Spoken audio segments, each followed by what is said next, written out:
Yo! Smash that like button, man. Smash that like button. I had to go live, man. I couldn't sit back any longer, man, to watch YouTube suffer like this, man. Smash that like button. Shout out NC. NC in the building, man. Keep pushing, NC. Who else on here I see? Oh, what's up, G-Son? I'm going to go down the list. Shout out to Antonio Anthony, man. Appreciate your support, brother. Dustin Turner, DT, what's up, my boy? Shout out Monique Momo, OG Momo. J Pierre 416. Shout out my dog, man. What's up, my boy? Shout out Bone Yak. Shout out to the Moles and the Moettes. I'm back. Um, Shout out to Savage Black, man. Shout out to Savage Black. NC in the building, man. Make sure you subscribe to my wrenches too, man. Just in case I ain't online, you can watch them, man. I'd rather you watch them than watch any other of these bombs. Yeah, I said it. Trencher News said it. They bombs. I am no doubt. Shout out to I am no doubt. Big U going to ADX. Not if you say Lil Durk did it. Giga Munyon got 5 minutes on my pizza in the oven, man. It's already done. Ding. Shout out Giga. Miss Pac-Man 86. Hey, swipe. Hey, Miss Pac-Man. Space Cloud. Shout out Angie Thomas. Appreciate the love and support. Stream Elements in the building. We also got Tommy Shimmer in the building, man. Shout out Tommy. E Savage. Shout out Adia. Appreciate the love and support, Adia in the building. Shout out Shamika Banks in the building, 4631. Is that the one who rap? That ain't Cairo now, people who rap.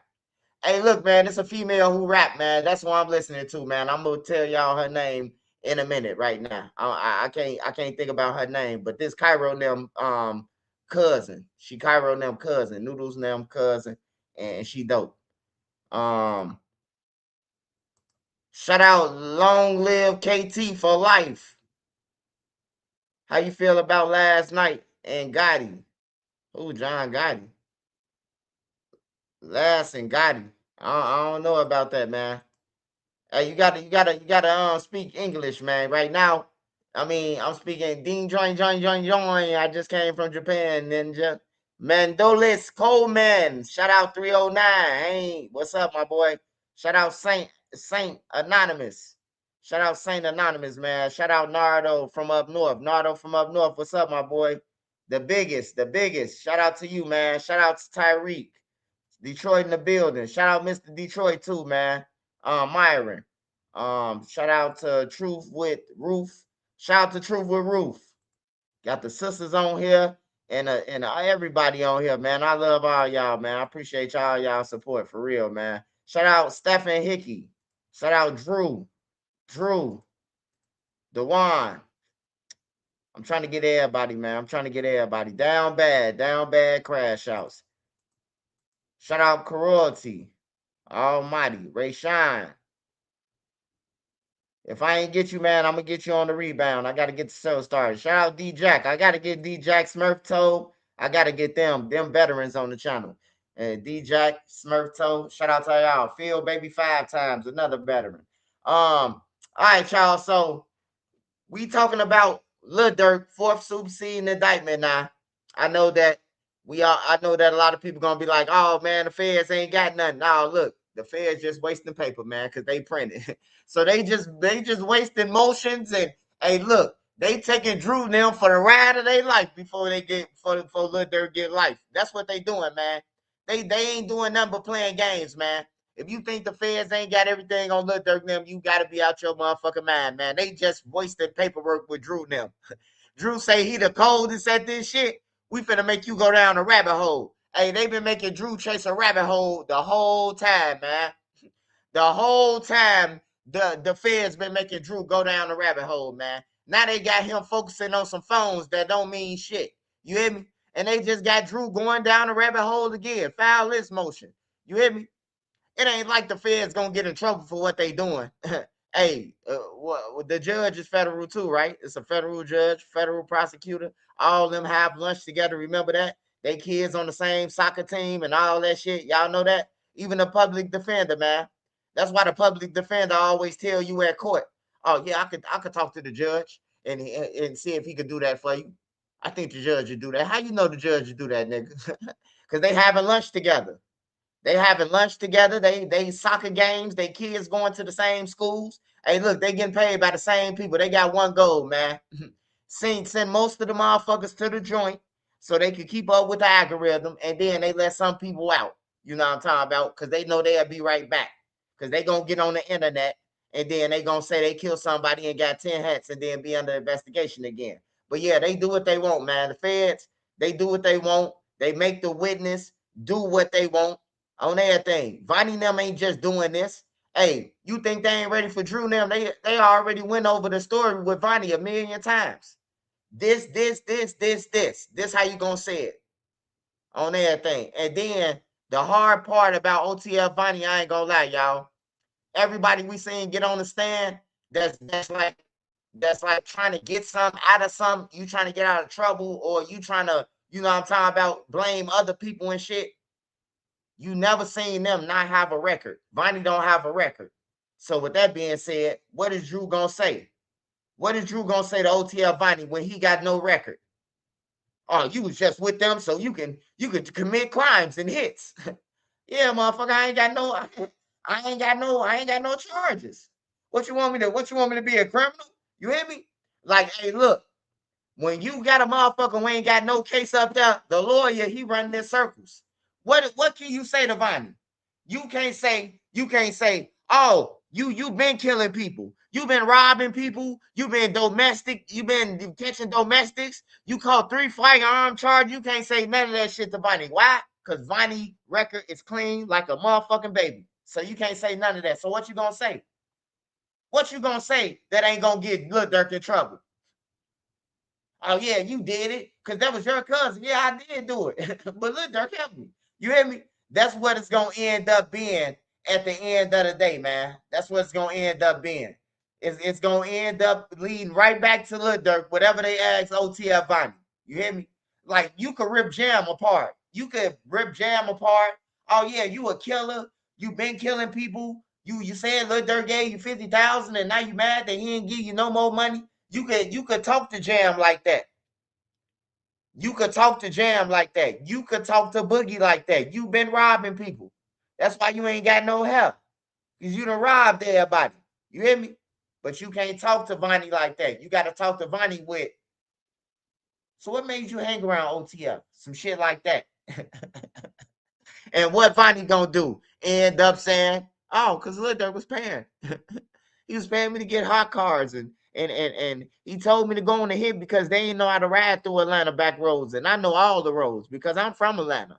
You hear me? Vonnie gonna be a stinger, man. Vonnie gonna be a stinger.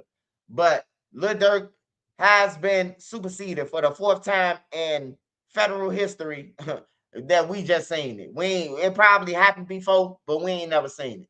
We ain't seen it in our lifetime where they had to for. And the only reason why they doing that is because now Drew opened up a can of worms. So they using their federal powers.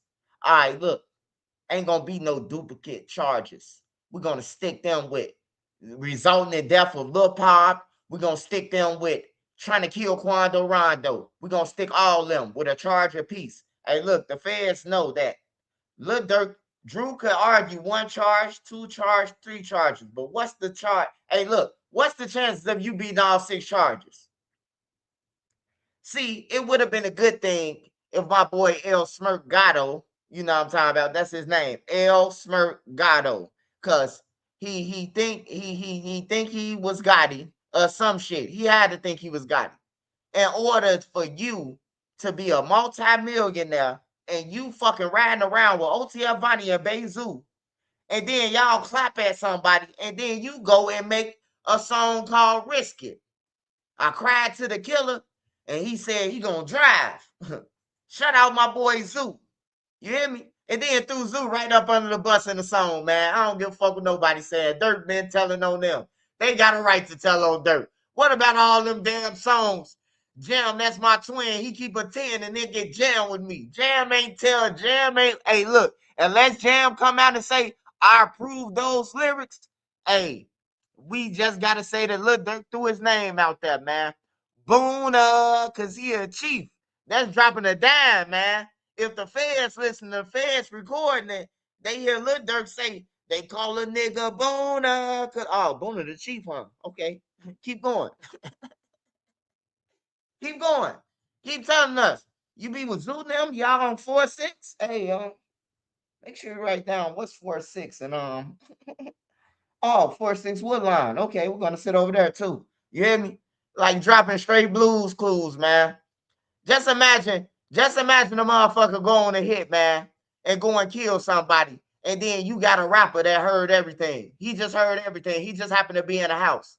And then he go in the crib, be like, my homie came back off a hit, said he got 2 hats, showed me the gun, it was all black. Y'all in the crib listen to this shit on the internet. He saying your name and everything. He said he hopped over the fence, then he ran from the law. He jumped under the car. The law rolled past. That's that black car. The cop car, it was black. Hat M176. Hell no, man. Them niggas ain't getting out of jail, man. Y'all might as well find y'all a new rapper. Trenches News finna start rapping, in fact. So y'all might as well be down with OPP. You hear me? Y'all might as well be down with OPP. You hear me? You might as well be down with Swipe, man. I'm finna be the new Lil Durk. You hear me? I'm finna be the new Lil Durk, goddamn. I'm finna be the voice of the neighborhood hero. The hero. Heroes. Hey, please don't blink. Shout out, please don't blink, man. Make sure y'all go and follow Blink channel, man. Make sure y'all go and follow his channel. He got an interview of mine over there too. Well, he was on the channel. I was interviewing him. Shout out to everybody on here. Smash that like button, y'all. Smash that like button. Hey, y'all, we gonna talk about Big U and Wack100 in a minute. Cause Wack100, he can't get out of this one, man. Wack100 told the detailed story. He told the detailed story. You only get a chance to tell your story one time, man. And it's recorded. So we're gonna talk about Wack100 and we're gonna talk about Future because Future really ran through the airport. It's in paperwork, and we're gonna talk about Big U, his new charges. He got 7 of those. Big U ain't never come home either. Hey, that'll be crazy though. Hey, won't this be crazy though? Hey, won't this be crazy? I need everybody to close their eyes, man. My imagination go wild sometimes. Everybody close their eyes right now. Don't cheat either. Close your eyes. Imagine Lil Durk is the one who Big U told to handle the business, man. Stand on the business. Get somebody to stand on the business on his wing. And Lil Durk told the feds, went to the feds like, Big U trying to, man, I don't know if he trying to set me up, y'all, something though, but he came to me talking about some, man, he need me to get dude them hit. That'll be crazy as hell. Hey, may the best man win. If I was Lil Durk, I'd be pointing the finger right back at their ass. No bullshit. You got millions of dollars. You got a wife that's pretty. You got kids, man. You know what I'm saying? Your son, your son is gonna be in the NFL, possibly, and to lose all your shit, man, for some bombs, bro. Like, hell no. I would have, if I was Lil Durk, I would have been hey, what y'all got on the table for me? No, that's too much. 35, that's too much. Hey, in Chicago, they was offering me 10 before, You got to talk the feds down, man. You just got to talk them down, shit. You got to tell them. You got to, as Lil Durk, you got to tell them, man, hey, look, I'm willing to be on caps for the rest of my life. I'm willing to get on the news like Gunna did and say, if you seen the gang member kill somebody, please call 1-900-CRIME TV. This is approved by Lil Durk. If you got to do that all the fucking rest of your life, it's better than sitting in the feds. I can tell you that. Sitting in jail with a bunch of hard-ons on everything. Niggas lying about stories and shit, how much money they was getting. And I don't want to hear them stories no more. how fresh they was. Niggas ain't got no commissary, bro. But they reminiscing about the world. They ain't got a 10 piece at that. They got 10 years to go. They stay talking about what they had. Man, fuck that shit.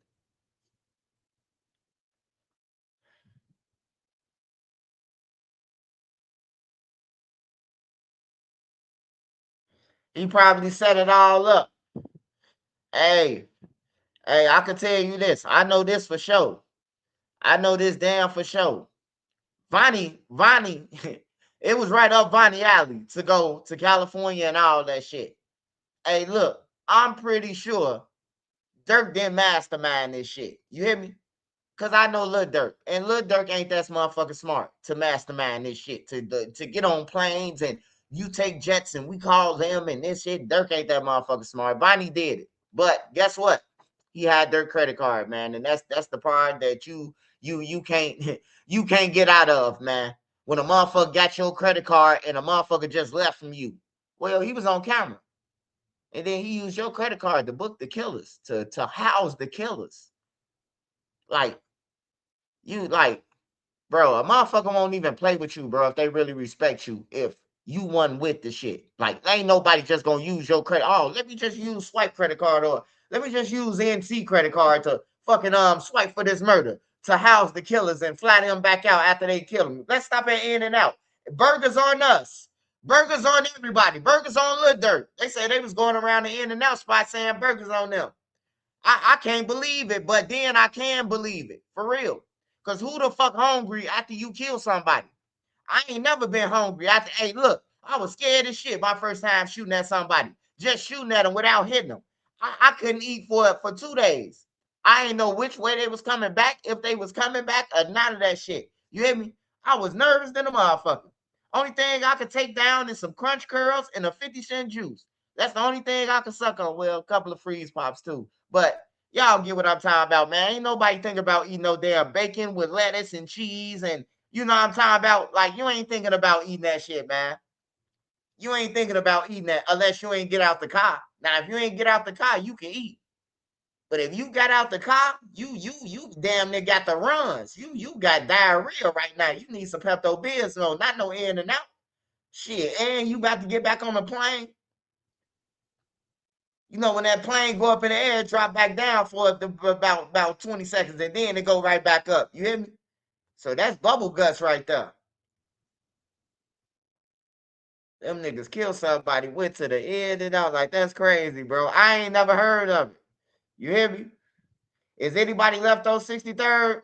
Let me see. Let me see. What part of 63rd? Cause 63rd is big, you know. What part you talking about of 63rd? I don't understand that question. It's a 63rd run all the way across. Now, if you're talking about in between Champlain and Eberhard, the numbers is declining. Goddamn it! If that's what you want to know, the numbers have declined in between Champlain and motherfucking and Vernon. Goddamn it, it's declined. Goddamn it, we gotta check the weather over there. They said it's a light chance of snow, man. You ain't looking for the guys. You ain't looking for the guy who got shot with his own gun, who went to Northbrook. That's a private school. You ain't talking about him. I know something about you. You went to Glenbrook. That's a private school.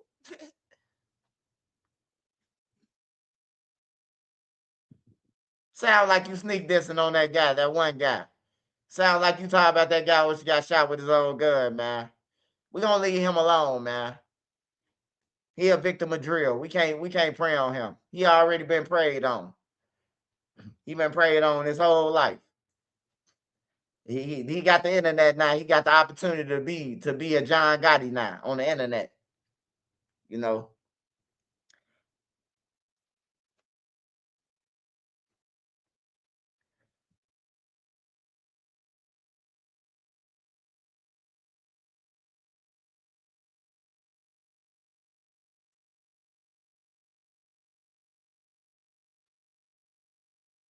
Hey, yeah, yeah, yeah. We leaving Young alone. We ain't on that with him, man.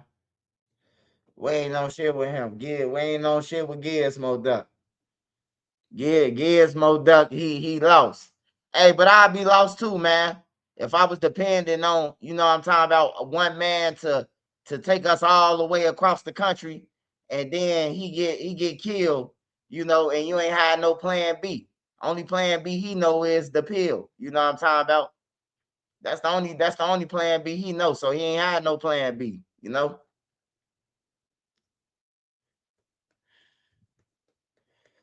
They can't do what Vonnie and Caleb B did and steal Von's songs, and then I like this song. I could steal all his lyrics. They can't do that to Duck. Duck one of a kind, man.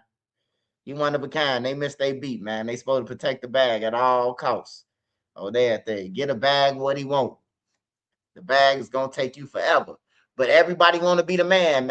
Everybody want to be the man, and that's the problem with Chicago niggas, especially. I'm just talking about Chicago because that's where I'm talking about. I know most definitely. Everybody want to be the man. Don't nobody want to see nobody on. Don't nobody want to see nobody at the top. Don't nobody. Everybody. And then if you do help somebody, I'm talking about, like, it's just weird, man. It's just weird as hell.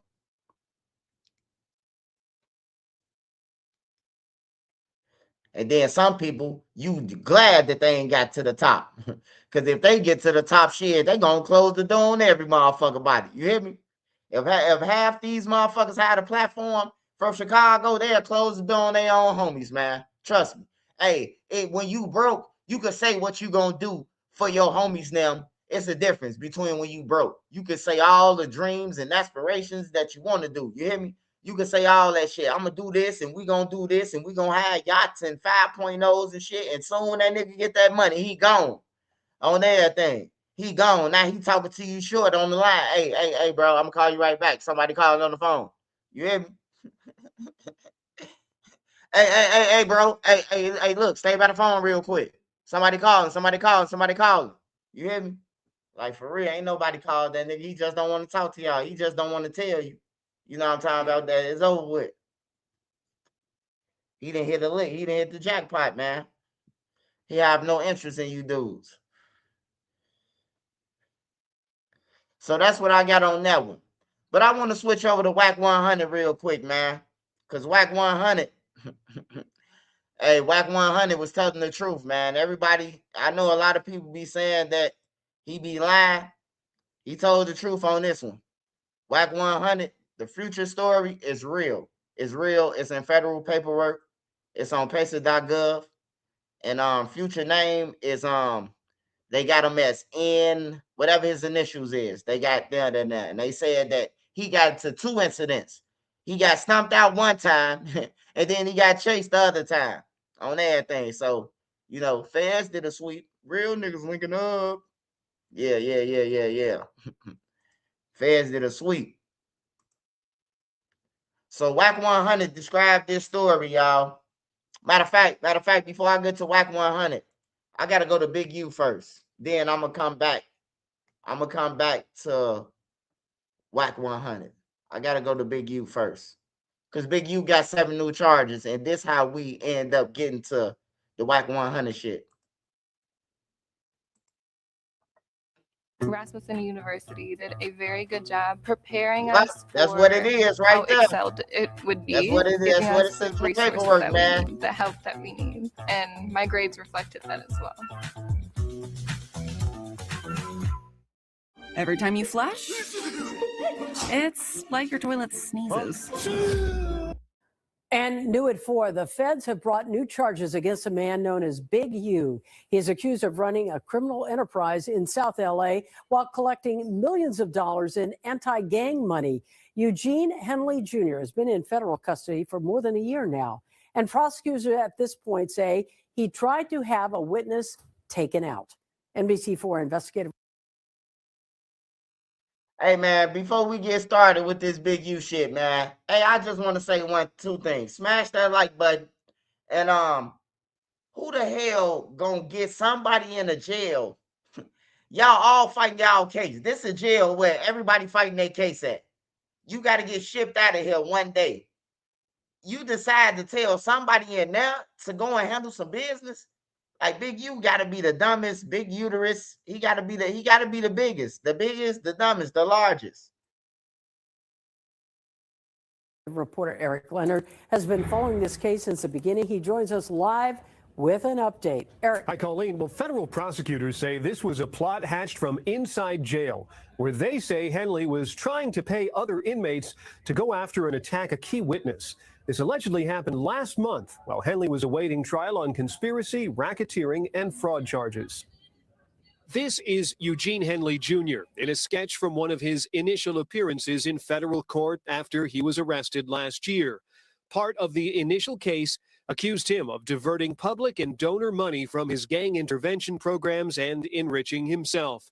The feds say while he carried himself as a reformed gang leader working to prevent violence, in reality, he was still a shot caller on the streets, running a large criminal organization. Mr. Henley operated Big U Enterprises, a mafia-like organization that utilized Mr. Henley's stature and long-standing association with the Crips criminal street gang and other gangs here in Los Angeles to intimidate businesses and individuals in our communities. Now, 17 months after that arrest, the feds have brought new charges, alleging that Henley hatched a plot from behind bars to take out a witness against him. A superseding indictment unsealed today says on June 10th, last month, Henley offered to pay 2 inmates to kill or harm victim 1 in order to prevent that person from testifying. There are other new charges that allege Henley was involved in moving women across state lines for prostitution in 2022 and 2023, and that he filed a fraudulent application for a COVID-19 disaster loan. Henley's organizations received millions of dollars in public money to run anti-gang programs in South Los Angeles, much of it funneled through the mayor's office and its gang reduction and youth development program. Henley's defense lawyer says his client maintains his innocence and plans to fight all of these charges in court. I'm investigative reporter Eric Leonard, NBC4 News.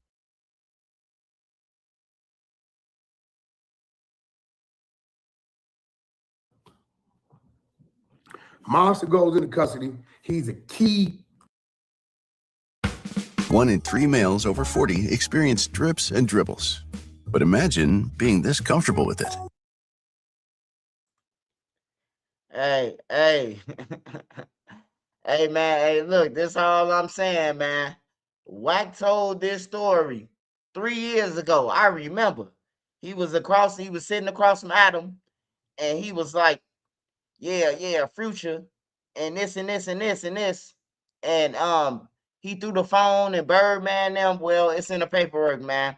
So this my only question is, why Wack100 ain't in jail and Big U in jail, man? It gotta be something, man. Hey, look, chasing somebody through a federal airport in some harmful way, bro, that's a crime, bro. That's a crime, man. The feds, the federal air, that's a federal crime, bro. If you fight in the airport, bro, you could catch a federal case on some real shit, bro. So I don't know how he ain't in jail, bro, because he described this, and it sounds like they talking about Wack100 as the person, you know what I'm talking about, in the story if you read the paperwork.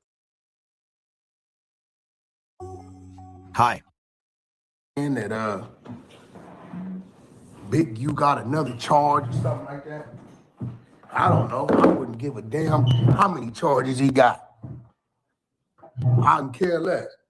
I'm not a Big U fan, a Big U sympathizer, or none of that. Period. They can give him 17 million charges. They can charge him up. That's his business. But we're going to go over his charges. That's what we're going to do. Let me grab my little bat phone. Prince sent me, believe Prince sent me his charges. Go over my little bat phone. Think he got 7 new charges. We're going to go over them. Some of them I'm familiar with. Some of them we covered over a month ago because we knew they was coming. You know, we kind of disposed to be ahead of y'all at times. We knew the witness tampering was coming on Monster like a month or so ago.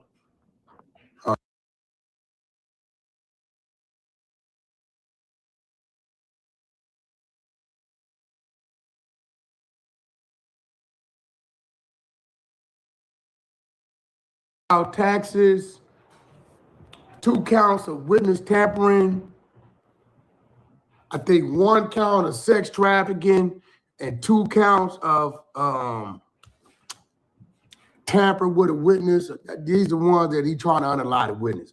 Now, these 2 counts, the reason why they so serious, let me tell you what happened. The feds are saying, okay, they're saying that this dude Monster may not be a reliable witness. They say it might be some backstory to Monster and Big U, and that maybe thanks, baby. And like maybe, you know, it may come a time to where Big U might be able to wiggle out of, you know, this Monster situation. There we go. See what we'll do. So let me tell you what they did, which I'm gonna keep it real. I really believe that the whole Monster extortion thing is all BS, personally. Just from what I know, how I know these dudes individually, right? I still don't want to say Big U was running around extorting people for 500s, 200s, 1,000, which there's some supporting things that says maybe that's possible, because I guess the food vendors around the football or whatever are alleging this, some tow truck drivers, whatever. Now, the reason why I say this about Monster is because Monster's the guy that goes and borrows money from people.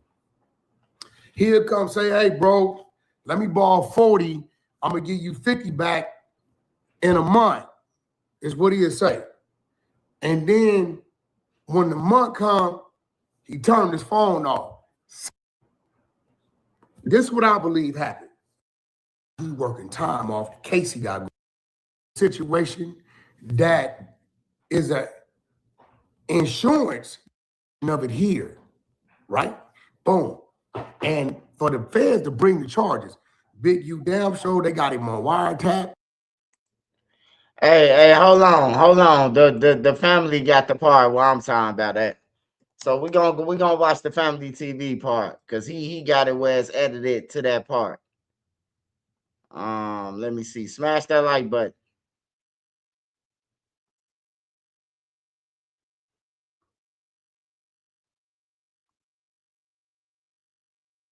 Property. Nobody wins when the family feels.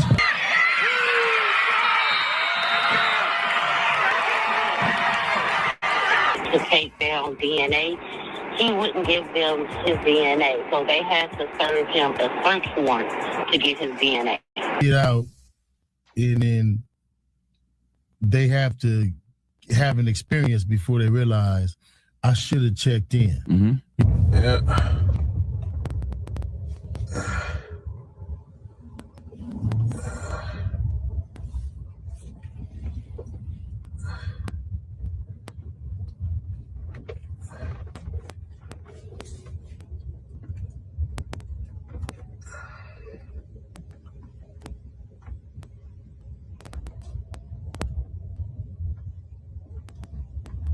Gene Henley Jr., a career criminal known as Big U, who used his contacts and leadership role in the Crips criminal street gang, the entertainment industry, and a youth charity to further his own criminal enterprise, an enterprise engaged in murder, extortion, robbery, human trafficking, COVID fraud, and other felonies. Mr. Henley and several other individuals linked to him and his criminal enterprise were charged in a criminal complaint with federal racketeering conspiracy. Mr. Henley is a fugitive, and he is currently wanted by federal law enforcement. Other individuals linked to his criminal enterprise were arrested today, approximately 10 defendants who are charged in various indictments. Again, Mr. Henley is a fugitive. 4 defendants are in state custody and will be transferred into federal custody. And we are still seeking Mr. Henley and another fugitive. Man, we got to talk. because Big U federal case just got a whole lot bigger. I'm talking about an 85-page indictment that the feds just dropped. And after reading it, I can tell you right now, this ain't just some paperwork. They added a whole lot of new allegations that wasn't in the last one. They talking about murder, trying to keep witnesses quiet while incarcerated, robbery, nonprofit money, taxes. It's a lot. And if what the government is alleging is true, they're trying to paint the picture that this wasn't just one crime. They're saying this was an entire enterprise. Now, before we go over this one, y'all already know how we do it over here. An indictment is just that, an indictment. These are allegations by federal prosecutors, and everybody charged is presumed innocent till they proven guilty in court. My job not to pick a side. My job is to show you exactly what the paperwork says. And trust me, some of the stuff in this new indictment caught me completely off guard. The feds are alleging Big U ordered violent acts, tried to stop witnesses from talking, and laid out what they say happened to an artist they identified as RW. We went over that in the last video, but it also included allegations involving Grammy-winning artists. We're going to separate what's rumor, what's public, and what's actually in this indictment. But before we go over this one, I want you guys to remember, I don't give you no angle. I just give you the story. So with that being said, make sure you like, comment, and subscribe. We'll jump right to it. Make another PSA. Listen, if you ever wish payday came sooner, this might actually help. It's a banking app called Current with Google. Future gets rushed in LA Club. They was on him. That's why they was on him. Talking about Trick from Detroit. Nah, Trick from Detroit. So, that's broke, right? So all I know is, we always knew who owed somebody some money.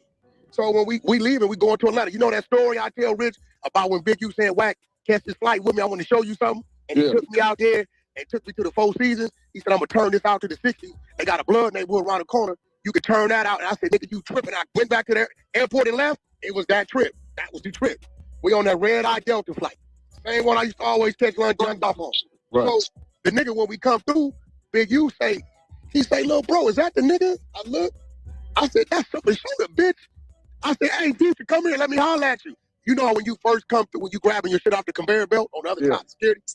So that nigga started trotting through that motherfucker. Lead a bitch. I'm trotting right behind him. We on the Delta side, right?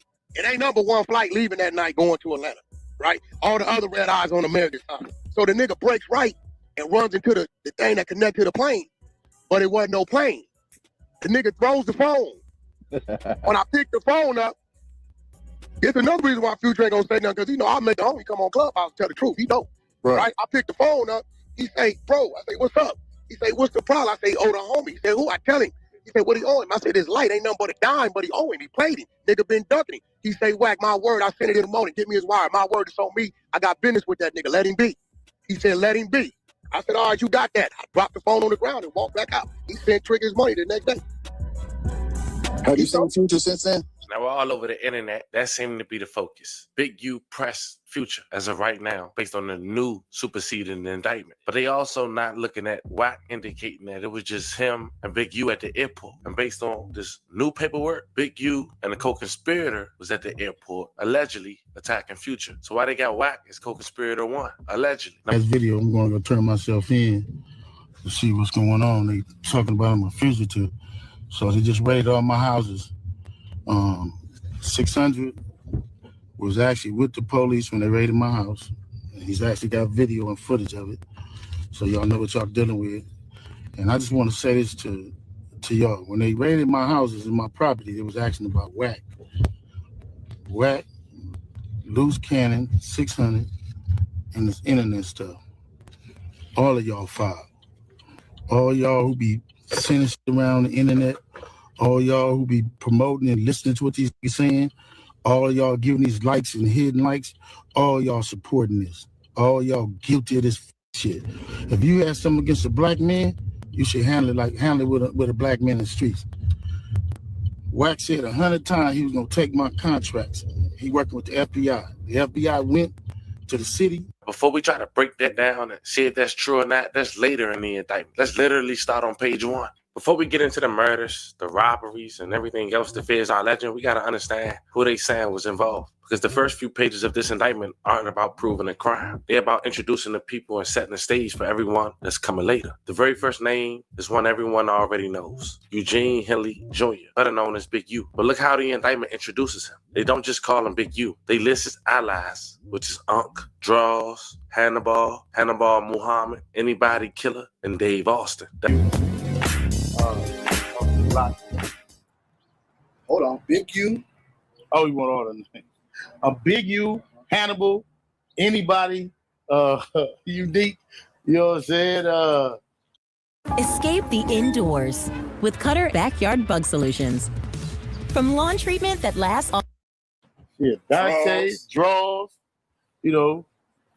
Commonly known to my family as Big Draw. That's important because prosecutors are trying to connect all of those names to one individual before they even start presenting evidence. Then they move to the people they say were the closest to him. First, Sylvester Robinson, also known as Vade. The government described him as Big U long-time criminal partner, rather. They don't just say they knew each other. They describe Robinson as Big U's right-hand man, underboss, and enforcer. That's the government's word. You'll hear those titles come up throughout the indictment. Next is Mark Martin, also known as Big Claw. Prosecutors say he was another close associate, a self-admitted rolling 60s member, and someone they believe helped Big U's business operations. According to the indictment, Martin owned Under the Hood muscle cars in California and co-founded Unique Music Entertainment with Big U. Then there were additional defendants, Termaine Williams, also known as Loose Cannon, Amani, also known as Monty, Frederick Blayton Jr., and Tiffany Hayes. We'll get into what prosecutors specifically accuse each of them as we move through the different counts, because not everybody is charged with the exact same crimes. Now here's where things started getting interesting to me. The feds aren't saying this was just a group of friends. They were saying this was an organized criminal enterprise. In fact, they gave it a name, the Big U Enterprise. According to prosecutors, this alleged enterprise operated in Los Angeles and elsewhere, and they claim its members worked together over the course of years to commit crimes that included murder, robbery, extortion, fraud, human trafficking, and witness tampering. The indictment say Big U wasn't just involved in the streets. Prosecutors say he was also the CEO of a nonprofit called Developing Options. They say Mark Martin served as the chief financial officer, and Robinson was the organization payroll. According to the indictment, the organization also operated under names like Unique Ballers, Crenshaw Rams Football, Crenshaw Youth Football and Cheer, and Crenshaw Ballers. On paper, Developing Options was supposed to help keep young people away from gangs, drugs, and violence through the intervention program and youth sports. That's how it presented itself publicly, according to the indictment. But the government say there were another side of it. According to federal prosecutors, Developing Options received about $550,000 a year through Los Angeles Gang Reduction Youth Development, GRYD program. The indictment say between 2018 and 2023, the organization received more than $2.35 million in public funding. Prosecutors allege Big U, Mark Martin, were responsible for making sure. Hey, Explosive. Do you feel like you a victim of Big U? That was your team, man. You played for that team once, man. He stole from them kids, brother. They say Big U stole the whole Christmas truck and then called his son and said, "Hey, cuz, we're gonna need everybody to put up another 40."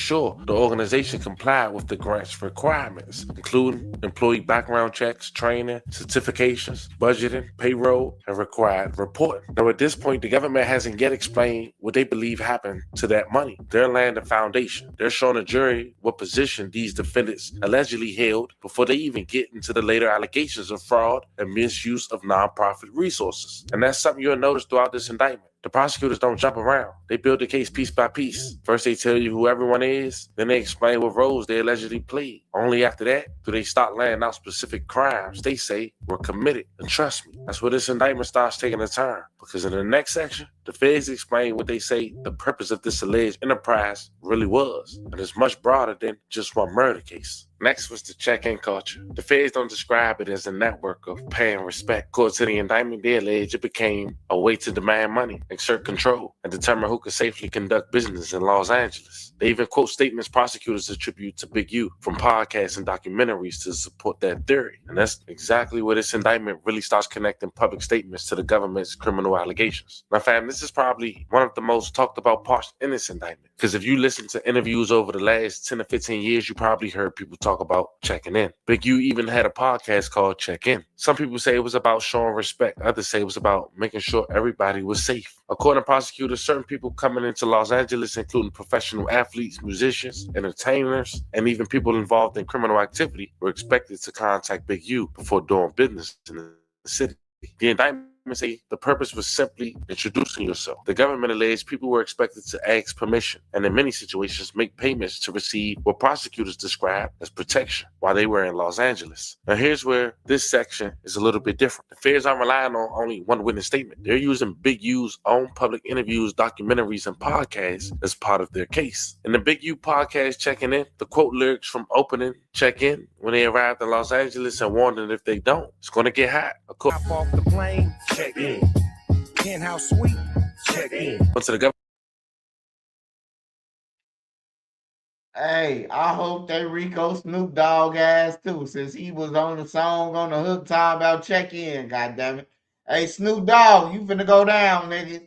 You beat the murder case, 911, whatever your song murder was the case that they gave you, well, they finna give your ass a Rico too.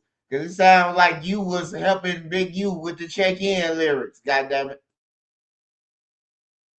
Government, those public statements help explain what they believe the phrase was inside the alleged enterprise. Then they brought up another statement. According to the indictment, prosecutors quote Big U from the documentary Hip Hop Uncovered when they alleged that if he didn't answer the phone, that can mean death for somebody. The indictment brings up something from around 2017. According to prosecutors, Big U was recorded speaking to a film crew in Los Angeles. The government alleged they told them that if they wanted to film in the neighborhood, they needed to check in. Prosecutors also alleged he warned that if they didn't, we're going to check in all your equipment.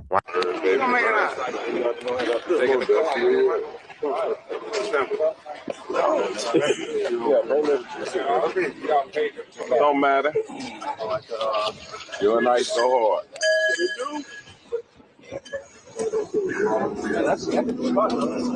Movie production in the hood. That's how we do it, you know, man. Top flight, baby. Yeah. GB running this here movie set in the hood. Come on out here. Coming out here and checking in with GB, getting these movies done. You better know it. You know, anytime you want to do movies in the hood, just check it in. We can make sure it's done. Movies, videos. But if you don't check it in, Oh, well. Let's go check your ass out. we're gonna check you in, all right. We're gonna do it. We're gonna check in all of your equipment. We're gonna check in all of your equipment. I include that because the government is trying to show a pattern. In fact, at this point, we just getting started because the next session and this indictment finally moves away from explaining what the enterprise is and begins laying out the overacts, the specific events prosecutors say actually happened. And the very first one is the allegation that's been at the center of this federal case from the very beginning, the murder of R.W. in Las Vegas, a young man who was a football star, where a football player played with Big U's son. Now, we all know Big U's son now plays in the NFL, but unfortunately, his friend didn't make it. He ended up becoming a rapper under Big U. He ended up dissing Big U. Days later, he was dead. The very first overact they focus on is the murder of a man they identify only by his initials, R.W. We already identified him in the first video. I'll leave the link in the bio. According to prosecutors, R.W. was an artist signed to or working with Unique Music, and they allege Big U believed R.W. had disrespected both him and what they called the Big U Enterprise. Those allegations contained in the indictment. Now, here's I ain't gonna lie, I don't think nobody's supposed to die, man. But what was RW thinking, man? Big U paid for your studio time, and you used the studio time to diss him, bro. And then when he asked, did you do something, you sent him to record that you dissed him. Yeah, your big draws stink. Don't nobody respect big draws, his goof ass. Man, California different, bro. I ain't gonna lie, bro. Like a nigga book you, bro, and you ain't never been to the studio, bro. Just take that as a blessing, bro. I don't know, man. I don't know. I don't think he should have died though over no damn diss though, but that's crazy. It's what stood out to me. The government isn't saying this happened after some random argument. They're alleging this was planned days before. According to the indictment, prosecutors say Big U arranged for R.W. to travel from Los Angeles to Las Vegas to record music at a studio owned by a Grammy-winning producer. They don't identify the producer by name in the indictment, only by description. The government say an employee of Unique Music identified only as KF booked R.W.'s plane ticket. And not only that, they allege KF also booked R.W.'s Airbnb through January 19th through the 26th of 2000. 2021 because the purpose of the trip was supposed to be recording music. So from the government perspective, everything about the trip looked normal. A plane ticket, a place to stay, studio time, everything looked like business. But according to prosecutors, things changed on January 24th, 21. The indictment alleged Big U and Sylvester Robinson drove from Los Angeles to Las Vegas in a Lexus. Why? The government say they went to the studio to confront RW because they believe he hadn't been taking the recording sessions seriously and had wasted expensive studio time. According to prosecutors, Big U confronted RW about missing studio work and accused him of disrespecting unique music and the alleged enterprise. Now, family, think about what prosecutors are doing here. Every fact they're laying out is building a timeline. They're trying to show a jury there was a reason for a trip, a reason for the confrontation, and eventually, according to the government, a motive. But we're still not in the part that investigators believe is the murder itself. Because in the next session, the feds start talking about cell phone location data, airplane mode, and the drive away from the studio. Not to mention the trip towards a remote area north of Las Vegas. And what exact timeline they say places Big U with RW shortly before RW's body was discovered. According to the indictment, after RW finished recording at the studio, something changed. The government alleged that shortly before 1 a.m. on January 25th, 2021, Big U's 2 cell phones suddenly stopped reporting location data. Now here's why prosecutors say that's significant. According to the indictment, investigators believe both phones either were turned off or placed into airplane mode at nearly the same time while Big U was still in the area of the recording studio. According to prosecutors, Big U drove RW from the studio back to the Airbnb. But here's what they say happened next. Instead of staying there for the night, the indictment alleged that around 1:20 in the morning, RW came back outside with the suitcase already packed. Think about that for a second. According to the government, his return flight to Los Angeles wasn't scheduled until the next day. His Airbnb reservation also wasn't supposed to end until the next day. Yet prosecutors allege he left the Airbnb early carrying his luggage and got into the Lexus with Big U. The indictment alleged Big U drove north of Las Vegas towards an area near Apex Regional Landfill. The government doesn't spend pages speculating about what happened there. Instead, they simply lay out the route they say investigators reconstructed. I'm calling about my car insurance going up. I'm gonna have to put you on hold.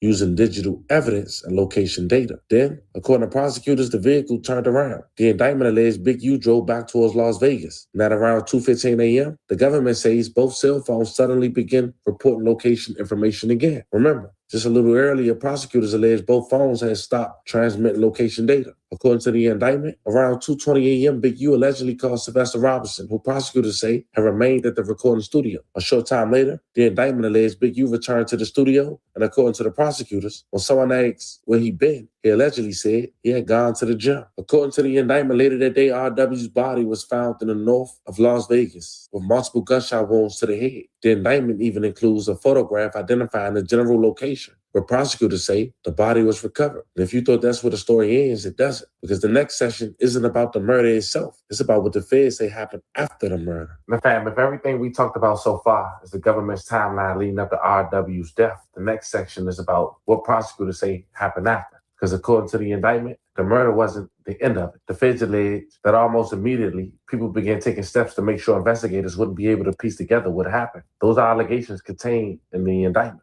and remained unproven unless established in court. The first thing prosecutors pointing to is a phone call. According to the indictment, after RW was killed, Big U contacted the Grammy-winning producer, whose studio RW had been using. Why? The government alleged Big U told the producer that Nevada homicide detectives were going to be contacting him about the murder investigation. Now, by itself, some people might say that's just giving somebody a heads up. But then prosecutors describe what they say happened next. According to the indictment, the very next day, Big U allegedly contacted the same producer again and demanded that the producer and his employees leave the recording studio. And this is where the government theories start getting serious. Federal prosecutors allege that at Big U's direction, an associate identified only as DS, along with others, removed portions of the studio's security system, including surveillance video and data covering the time period when RW, Big U, and Robinson had been inside the studio. A couple days later, prosecutors say KF, the same employee they allege booked RW's travel and Airbnb, contacted the Airbnb owner and asked a very specific question. According to the indictment, he allegedly wanted to know whether there were cameras on the property. But the part that really jumped off the page for me came almost 2 years later. According to the indictment, prosecutors intercepted a phone call on December 31st, 2022. In that call, they alleged Big U made statements about how he handled problems with other men and suggested that if he had a serious issue with someone, either that person wouldn't be here or he wouldn't be here. The government included that quote because prosecutors believe it reflects the mindset they existed inside the alleged enterprise. But the next section gets into intercepted phone calls, switching vehicles, avoiding detectives, and cryptic FaceTime conversations, warning family members not to talk, and what prosecutors say were coordinated efforts to stay one step ahead of investigators. And that's when witness tampering had allegedly begun. In the next section of this indictment, according to the feds, once detectives started closing in, the government alleged the focus shift from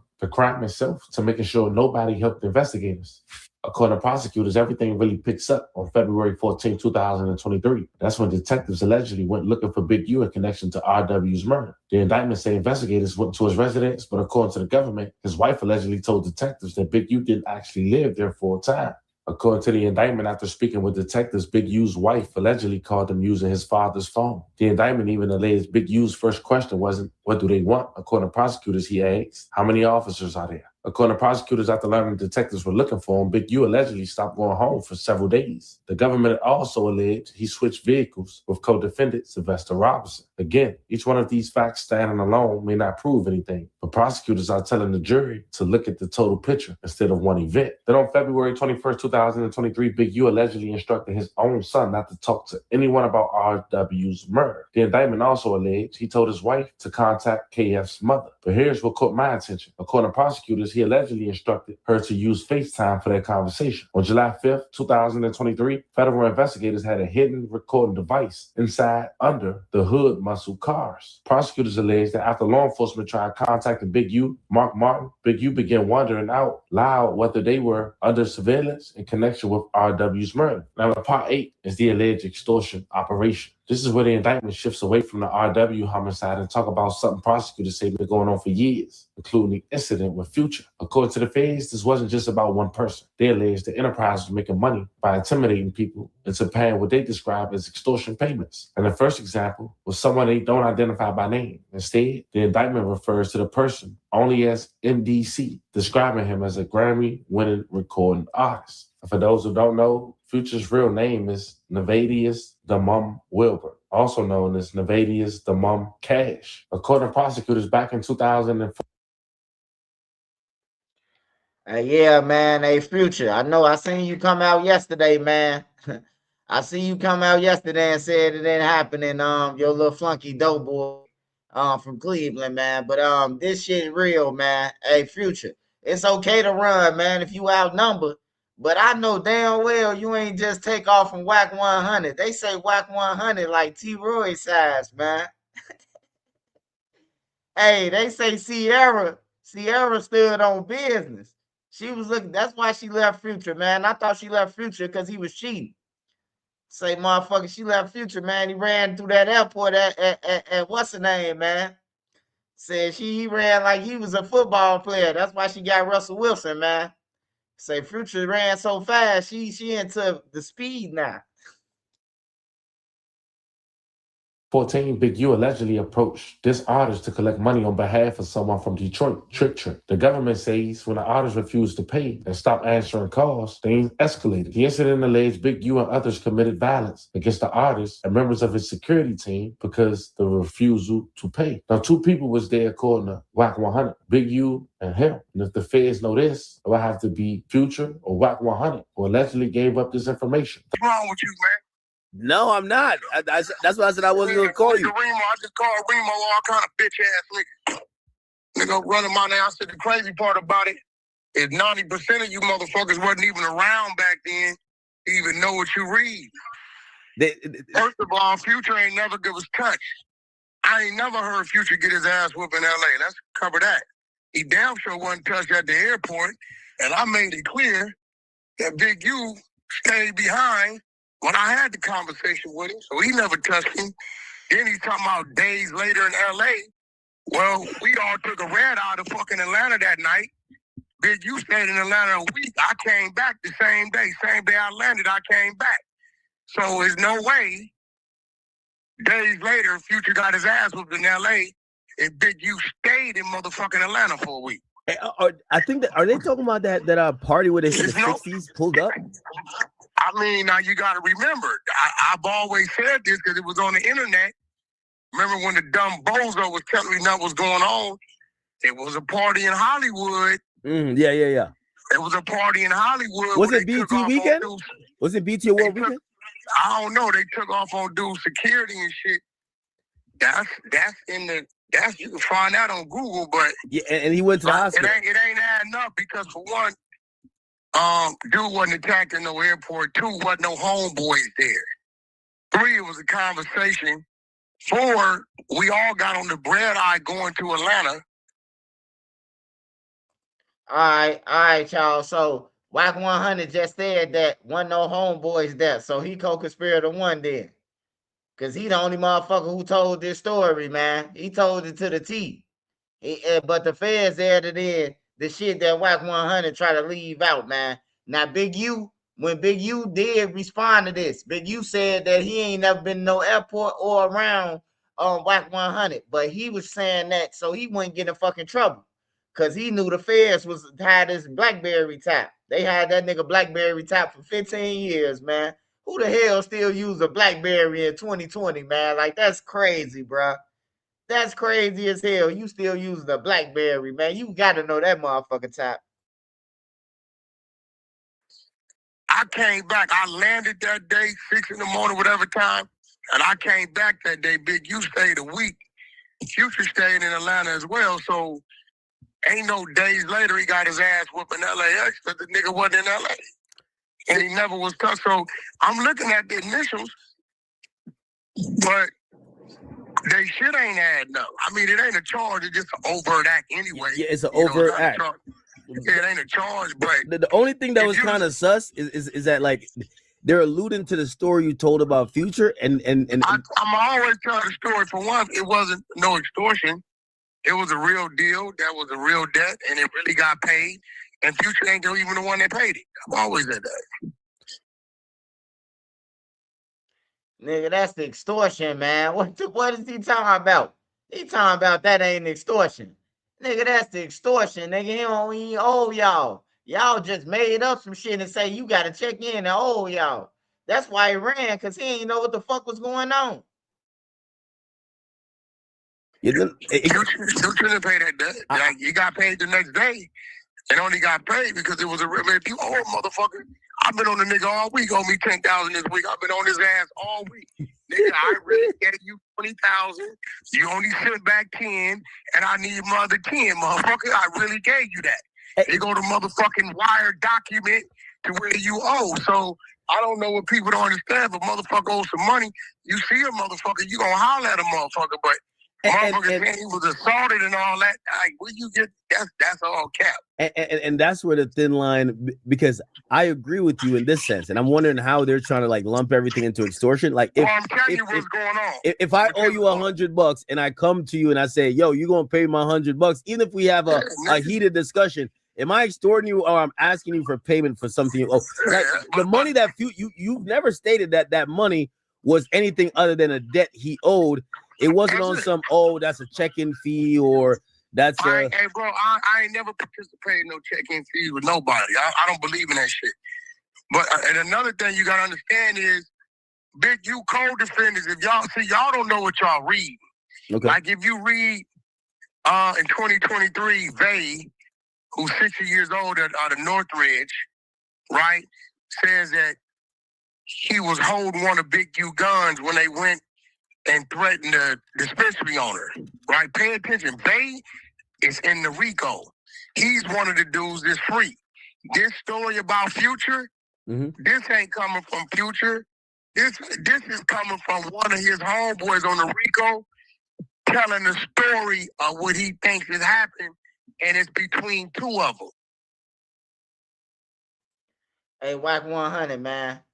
The feds got to go through the grand jury, man, with this shit, man. They ain't going off no, man, somebody had this and this and this and this. Man, you got to have first-hand knowledge, man. It sounds like the person who told them that shit was the nigga who was chasing Future through the airport, man. Hey, We wouldn't have knew about Future was running through no airport if Wack100 never said shit, man. And Big U, he knew, because he jumped right on the line like, hey, look, stop listening to Wack100 them and Loose Cannon them. They some clowns. I ain't never been around them in the airport or none of that shit. They was just letting it out. It's either between Hop or Bear Claw, right? Why do you think the feds put this in that? Because it wasn't in the other indictment. It's Like overt. It's just an overt. Because nigga, his codees is talking. Now they wasn't even there. okay. This will lead me to believe it's one of his codees told that story because the story's off. You know how niggas would go back and add shit. You know, oh yeah, we called a nigga. We put hands on him and all this old shit. Because reading that, it don't make sense. Because the nigga was never touched, and days later he wasn't in LAX. The nigga was in Atlanta. Big U wasn't even in LA. He was in Atlanta.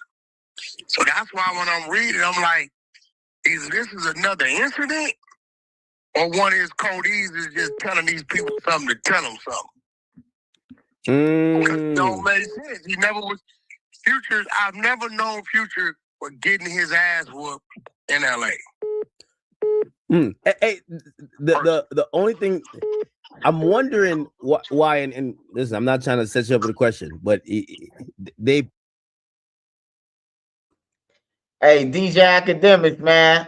Yo, little scary ass, man. You scared to ask them, bro. You be on people ass about shit, bro. Now when it come to Wack100, you won't want to ask them. You know what you want to ask them, man. Why the fuck the story match, man? He steady saying, I just want to ask you one thing. Like, come on, man. You be on everybody else's ass, man. Now it's Wack. Now he don't want no parts of Wack. That's because niggas got to come to California, bro. On my mama, they got to come to California, bro. Like certain people, certain big podcasters, they got to come to Cali, bro. And when you come to Cali, you better check in. You hear me? Tristan News ain't got to go to Cali, man. But I love Cali. I never, nothing bad. They just gang banging motherfuckers, man. They just love gang banging. That's the culture. You hear me? So I ain't got no problem with nobody from Cali, but you got certain people, they gotta go to Cali. They ain't got no options, bro. Cali and New York and the other big places, they gotta go. So they gotta respect people and everything, bro. Fuck Wack100. Shout out to my boy Byron Blake. I believe it's one of his codees told that story because the story's off. You know how niggas would go back and add shit. You know, oh yeah, we called a nigga. We put hands on him and all this old shit. Because reading that, it don't make sense. Because the nigga was never touched, and days later he wasn't in LAX. The nigga was in Atlanta. Big U wasn't even in LA. He was in Atlanta. So that's why when I'm. See, this why it's bad. This why it's bad, bro. To do some podcasts sometimes, because now Wack100 is backtracking. He trying to backtrack, and y'all reading it wrong. We read all the other paperwork right, but now it's this shit, and now you talking about we reading it wrong. How the hell is we reading it wrong, bro? It clearly said a Grammy winning artist with Future initials up in that motherfucker, and it's saying that he was chased. Now you the one who said you chased the motherfucker. It'll be wide open. It will be wide open, and nobody couldn't just pinpoint who they chased through the airport. And Wack100 wouldn't have said it 3 years ago, man. That's the only reason why we know this shit, that they talking about what Wack was talking about. Because Wack said it before it came out. Who would know the shit before it came out? A person who a part of the case or a witness. That's just plain and simple, man. Wack looked like he grew. Wack looked like Benjamin Button on that interview. On that little video he just did. Looked like his ass turned motherfucking 100 years old overnight. That paperwork out, he turned 100 overnight. Yeah, me and the Exposures and Monster. Man, it ain't say shit about Monster. It ain't said nothing about Cody or none of them motherfuckers. It said co-conspirator, goddammit, who chased Future through the airport. And that's Wack100, man. Because Wack said it. He can't sue nobody for this, for saying it. because we got him on recording saying that he chased Future through the thing and Future through the phone. And Birdman said, hey, I'll pay the debt. He said it. He can't sue nobody. He can't intimidate nobody about this. He said it himself, man. It just happened to come back and bite him on everything. That's all. Reading, I'm like, either this is another incident or one of his Cody's is just telling these people something to tell them something. Because it don't make sense. He never was Future. I've never known Future for getting his ass whooped in LA. Hey, the only thing I'm wondering why, and listen, I'm not trying to set you up with a question, but they put, and I don't know if they're referring to you or I get it, maybe with a Future, not Future. I mean, Big U's homeboys saying some shit to the feds, but they were like, they said Big U and a co-conspirator, and from the story we hear, we're wondering if that's aimed at you.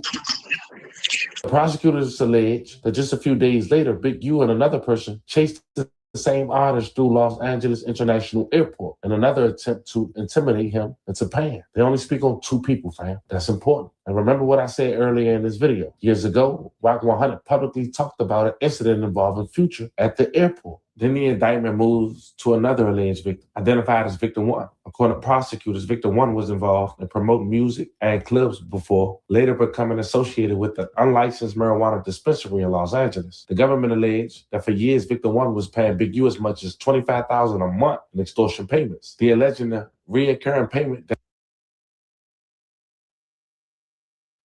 Yeah, Big U, he a greedy motherfucker, man. Dave Austin was chasing his Future. Yeah. Dave Austin. I seen that name. I said, that's a damn wrestler, man. What the hell? Big draws, dirty draws, little shitty. Like, they got some names in California, man. Like, you call a motherfucker little shitty in Chicago, you might die, man. You might die. Hey, what's up, little shitty? Who you talking to, fam? Boom, boom, boom, boom, boom, boom. You hear me? You can't say nothing. Only little you can say if a motherfucker name like Lil J or, motherfucker ain't saying Lil J no more. I don't think nobody want to add in Lil J no more. Lil J did some real zesty, threatening, intimidate. He did some shit where he should have called a Rico and not Diddy. I think Lil J should be charged, man, with a Rico, with a Freako, for real. If you ask me, I think they should let Lil J do his time that he doing right now, and then they should meet him at the door with a Rico. He choked that man up, and that man said Lil J demasculine him, man. I ain't never heard a man say he been demasculine. That means Lil J was putting a chokehold on him. You gonna be my bitch.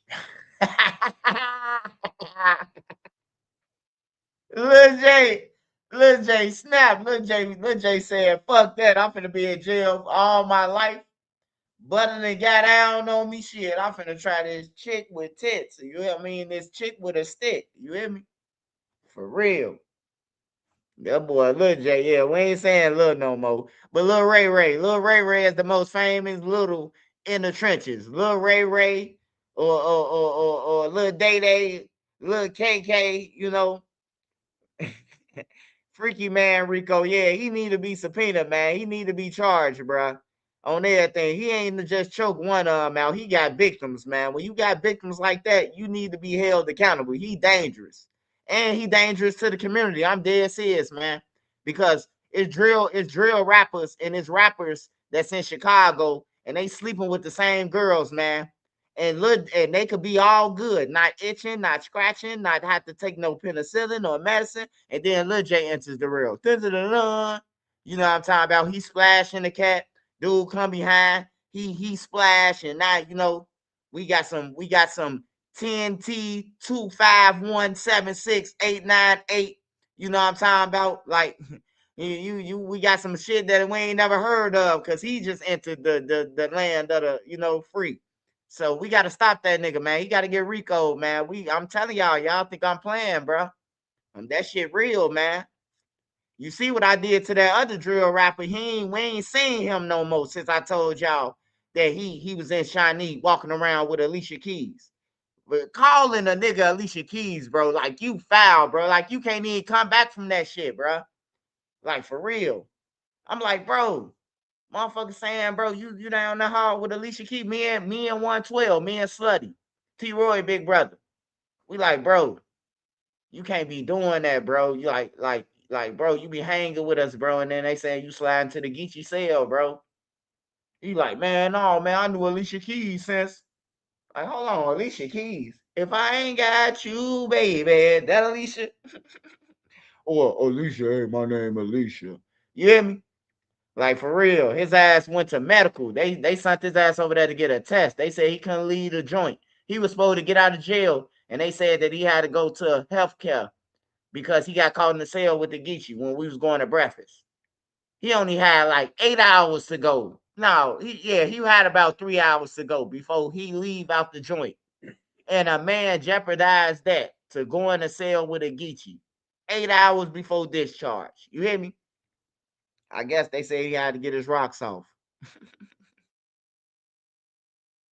That continued until Victim 1 eventually stopped answering Big U's phone call. According to the indictment, that's when things allegedly escalated again. Federal prosecutors say July 5th, 2021, Sylvester Robinson, Tremaine Ashley Williams, better known as Loose Cannon, and about 9 other individuals allegedly went to Victim's 1 marijuana dispensary. The government alleged they robbed the business, taking cash, marijuana products, and personal property. New Nature Made Super Greens, made with real greens plus prebiotic fiber to support daily digestive health. Starting a real estate brokerage can be overwhelming, but it doesn't have to be. Get experts From the people inside. Victim 1 was then invited to Big U's house. Hey, the crazy thing about this dude I'm talking about, hey man, I'm just holding off, man. Now motherfuckers say, man, he might be the one that was down in Georgia. Y'all hear what I'm talking about? Hey, look, listen clearly. Put your ears to the speaker. The guy that I'm talking about, according to a source, you heard me. They say that the guy might be on Lil Durk paperwork. You heard me? Hey, look, I can't confirm it now. I ain't 100% sure, but they say that guy who was fucking with Alicia Keys, they say he might be singing like Alicia Keys on Lil Durk paperwork on everything. You heard it right here on Trenches News first.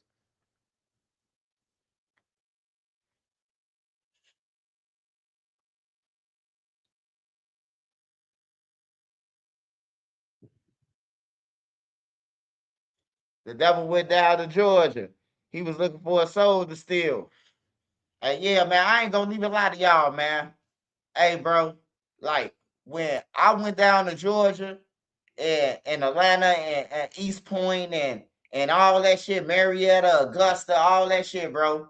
I was through all that, and it was sweet, bro. Like it was cool, bro. Like when I say sweet, bro, I ain't talking about like it was sweet, like everybody you could do whatever you want and all that. I'm talking about like it was a place like you could just chill, bro. You ain't have to look over your shoulders. They don't know you. They had real hospitality back then. You know what I'm talking about? People who ain't know you, they'll be like, man, where you from, bro? All right, man, we having a barbecue tonight, man. You come over my crib. You hear me? You know, they had real hospitality, bro. It's like everybody that ran down south and fucked it up, bro. I ain't gonna lie, bro. I do agree with T.I. though. Like Chicago came through, and now you got people in Atlanta dissing the dead and smoking on motherfuckers and shit like that. I do agree with T.I. on that shit, bro. Like for real. I was in Atlanta, bro, way before they started going to Atlanta. Like for real. I'm talking about in 05, 06, 07, 08. I was in Atlanta when Gorilla Zoe made I Am Atlanta. When Gucci Man, I'm a Star. I was in Atlanta then. You know what I'm talking about at that time. My president is black and all that shit. I was in Atlanta during that time. So I got to see the good time of Atlanta. This shit bad in Atlanta now. You can't leave your car and go in the gas station and your shit gone. Like it wasn't like that. Motherfuckers used to hang outside the Piggly Wiggly with their sounds and rims and turn up the parking lot, bro. It ain't like that no more. Motherfuckers is getting killed, bro. Downtown, 5 Points Mall. It used to be cool, bro. Like they dying down there left and right. Every time I turn on the news, somebody get killed by the underground mall. Like it ain't the same no more, man.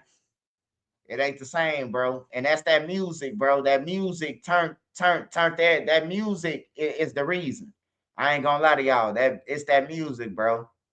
If a motherfucker waking up every day listening to somebody killed him, he did this, he did that, we got hats, F your dead homie, we smoking on packs, it's just gonna be a war zone to everybody dead.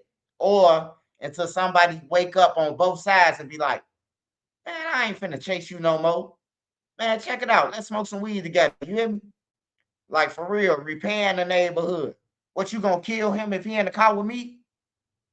On everything. Now then, if you miss, now you gotta worry about me giving up all the hideouts and spots now. Cause you just shot at me. You hear me? Like it's gonna have to be some grown motherfuckers to wake up and realize, man, that life's short, bro. Like I ain't finna chase nobody down who ain't did shit to me. Like I ain't looking for you, brother. It's a lot of people who carry enemies off other people or hate people because they don't know them. They just hate you because they're like, all that shit weird to me. I look at a person for myself and see him for myself how he is or how she is. I don't need nobody to tell me, oh yeah, they cool. Your judgment don't mean nothing.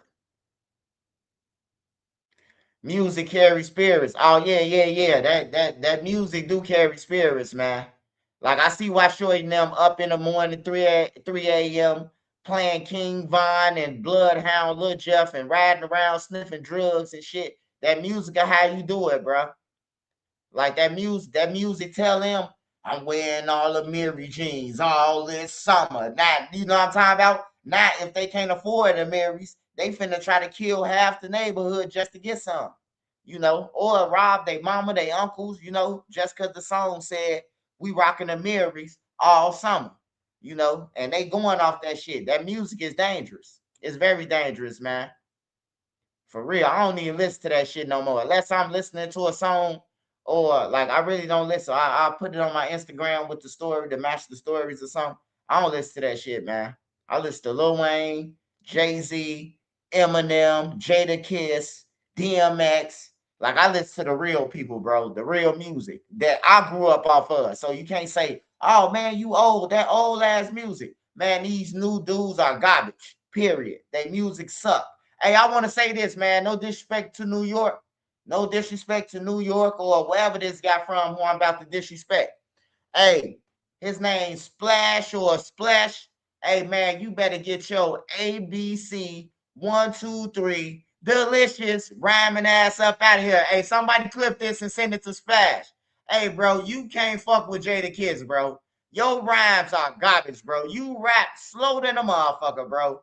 On some real shit, brother. Like your rhymes are garbage, brother. You should be. Hey, look, you in a category with Jim. You a little bit over Jim Jones now, bro.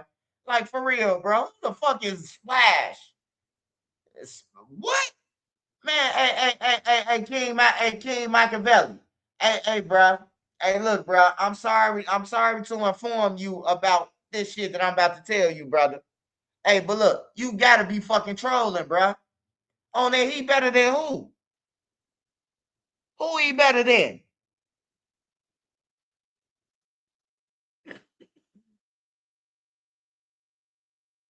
Hey, look, King Machiavelli. I appreciate all your love and support, brother. But if you just riding with people just because they from your town and you ain't gonna tell them, hey, look, son, that shit garbage, son. Man, he can't fuck with Yonkers, bro. On everything, bro. Hey, look, bro. Hey, some of y'all just disrespectful, bro. Some of y'all just disrespectful as hell, man. He can't fuck with kissing his sleep, man. On everything, bro. He just chasing it, bro. You chasing a legend, bro. I don't like that shit, bro. I don't like it. I ain't feeling it, man. On everything, bro. Like you chasing Jada, bro. Like that's what that's what the internet do, though. The internet do that shit now. Just have motherfuckers chase you. Instead of getting on the right way, you try to take the shortcut. If you can't get to me, you gonna diss me. Like that shit ain't gonna last long. It's motherfuckers who diss Trench News every day. They still ain't on. They still can't get up. Oh, they still can't get up. They highest views is mentioning me. They can't get no more views. You hear me? Like it's just like that. I never respond to them. You hear me? That's how you kill your enemies. Silent them.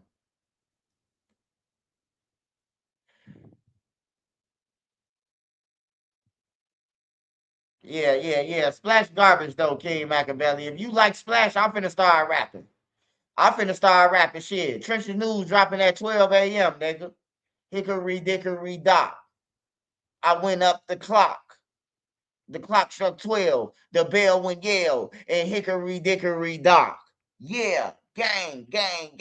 That's all the fuck Splash said. That's all Splash said, man.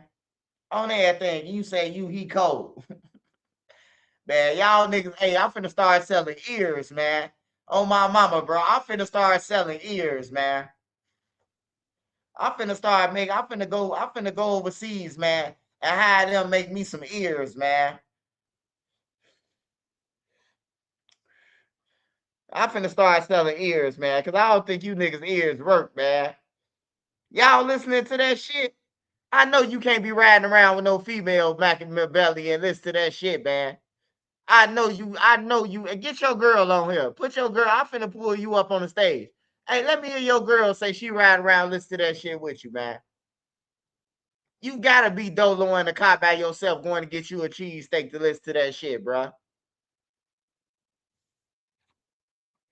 It ain't like Jada Kiss by your side. It ain't like that. It ain't like them songs, bro. What's Fast Time about? That nigga garbage, man. On some real shit. Somebody from New York got to tell that son to sit the down, son. Word to my mother on everything. Sit your ass down, son. Sit your ass down. Word to my mother. Shout out to the whole New York, though. I love New York, man. Like, New York is the mecca of music. I don't care if nobody say Atlanta or whatever. New York, man. Everywhere when I was a kid, bro, everywhere in the projects, everybody thought they was motherfucking New York. Wu-Tang Clan or somebody, bro. Everybody thought they was somebody from New York, bro. Niggas was wearing camouflage with boots and with the Timbs and everything, bro. Like, for real, bro. New York a mecca, bro. Just like the drill shit is a mecca to the world now. New York had all the rappers, bro. Nas, Jada Kiss, DMX, Jay-Z, all that shit, bro. You know, Big Daddy Kane, them, they was way out of my league. I was around when Jay-Z had just came out. I was in like 8th grade when he came out when Hard Knock Life came out. That's when I started listening to Jay-Z. I can't say Reasonable Doubt, but Hard Knock Life. It's a Hard Knock Life. That shit. That's when I started really listening to Jay-Z when he came on MTV. When MTV was playing the shit out that song, you know. Yeah, Tribe Called Quest. What the fuck? My boy's name. Hat Tech. Quali. On everything, bro. Them boys sick. Pharaoh Munch, Talib Kweli, yeah, bro. Pharaoh Munch and them. Like, for real, I could tell you some niggas who dogs and rapping. And Spash ain't one of them. Hey, look, man. I just named Pharaoh Munch. I just named all the... Hey, look, man. Spash ain't one of them, man. Spash, whatever the fuck his name is. Onyx, Fredro Star, them, De La Soul. Mos Def. Of course, Mos Def. Mos Def is one of the GOATs on everything with the pen. Yeah, I know a lot of rappers from New York, bro. I know a lot of rappers, bro. Like, you won't think that I knew. You know, New York was like a big part of like the world, bro. When you talk about music, you know, not the kids in New York, they fucked up the whole music system. You know, all the Section 8, all the kids that still, I can't say Section 8 because motherfuckers paying real money in them projects on everything. Motherfuckers is paying real money to stay in the projects, bro. Like, for real. So I can't say Section 8 babies like I could say in the Dearborns. But, you know, they fucked up the whole music in New York. They messed up the whole music lick in New York, bro. Them drill rappers. Put it up, pop, pop, pop, pop. They got the same beat as London and everything. They fucked up the drill. They fucked up the scene. The New York drill, it messed up the music, bro. I ain't gonna lie. It messed up New York music. Styles P, the Ghost. I forgot about Styles P. Eric B and Rakim, AZ, on everything, bro. What's my boy name? What's my boy name before Jay-Z? My brother used to listen Big L. My brother used to listen to Big L. My big brother Freak. Big L, Biggie. Of course, I love Biggie. My mind is my nine. You hear me? On that. Yeah, I love Biggie. Biggie my favorite rapper. I don't give a fuck. Like I love Tupac too. Tupac cold. You know, but Biggie, it was just like it was like, man, bro, you could relate to Biggie more, bro. He was like, you know, he ain't give a fuck about like, yeah, I'm fat, ugly, this, so what, motherfucker? You hear me? I'm G'd, I'm fresh, nigga. I can take you hear me? Like it was like that, bro. He made a lot of people across the board feel good, bro. Biggie. You hear me? He made a lot of people feel good, bro. Nigga, ugly niggas used to come out. Bitch, you can't say nothing to me. Get over there and get my car. You hear me? The ugliest nigga in the room, bro. You could look like a frog after Biggie came out. It's all Biggie though. You hear me? It's all Biggie. Oh yeah. And there's definitely DMX, man. You know, I was in a group home, man, and everybody in a group home loved DMX, bro. You know, it was like it was like relate. You could relate to DMX. That's why I say New York music plays a vital role. You know, it plays a vital role. Like down south, I say Wayne to me. Wayne, I ain't gonna lie, Outkast, cause I was into the hey ya. You know, I wasn't always no fucking thug.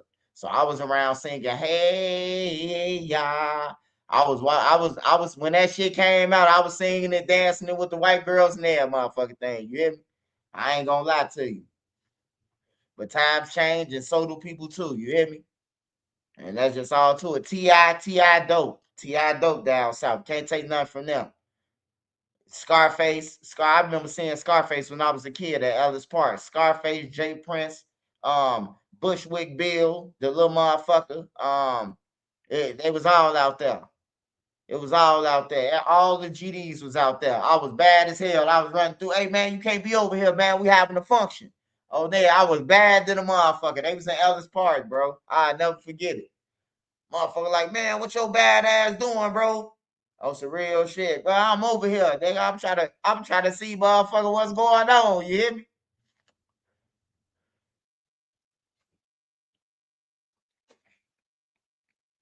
Jeezy. Yeah, them the new rappers, but like far as the people who put on for Jeezy put on. Jeezy definitely put on for Atlanta. I don't give a fuck. He put on.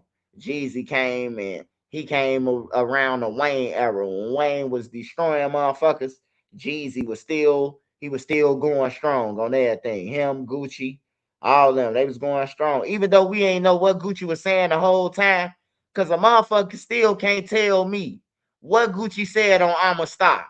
Can't nobody tell me what he said. He said, Ogley, Mowgli, Ogley, Ogley, Ogley, East Atlanta. That's my city. I say, what the fuck? Like, what did he just say? You hear me?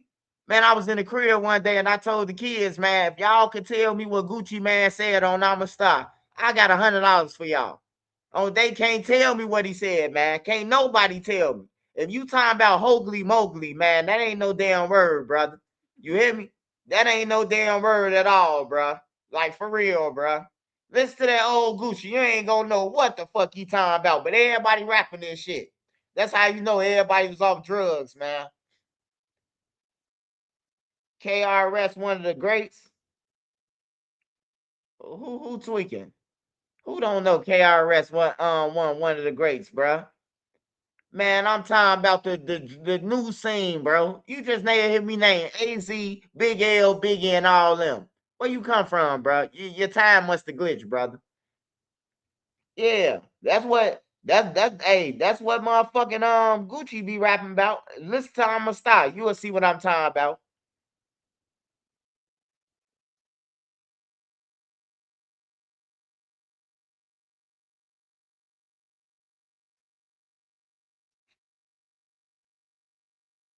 Oh man, hey, look, bro. I ain't gonna lie to you, bro. I pick Big Pun over a lot of motherfuckers, bro. I ain't gonna lie to you. I couldn't even answer that question.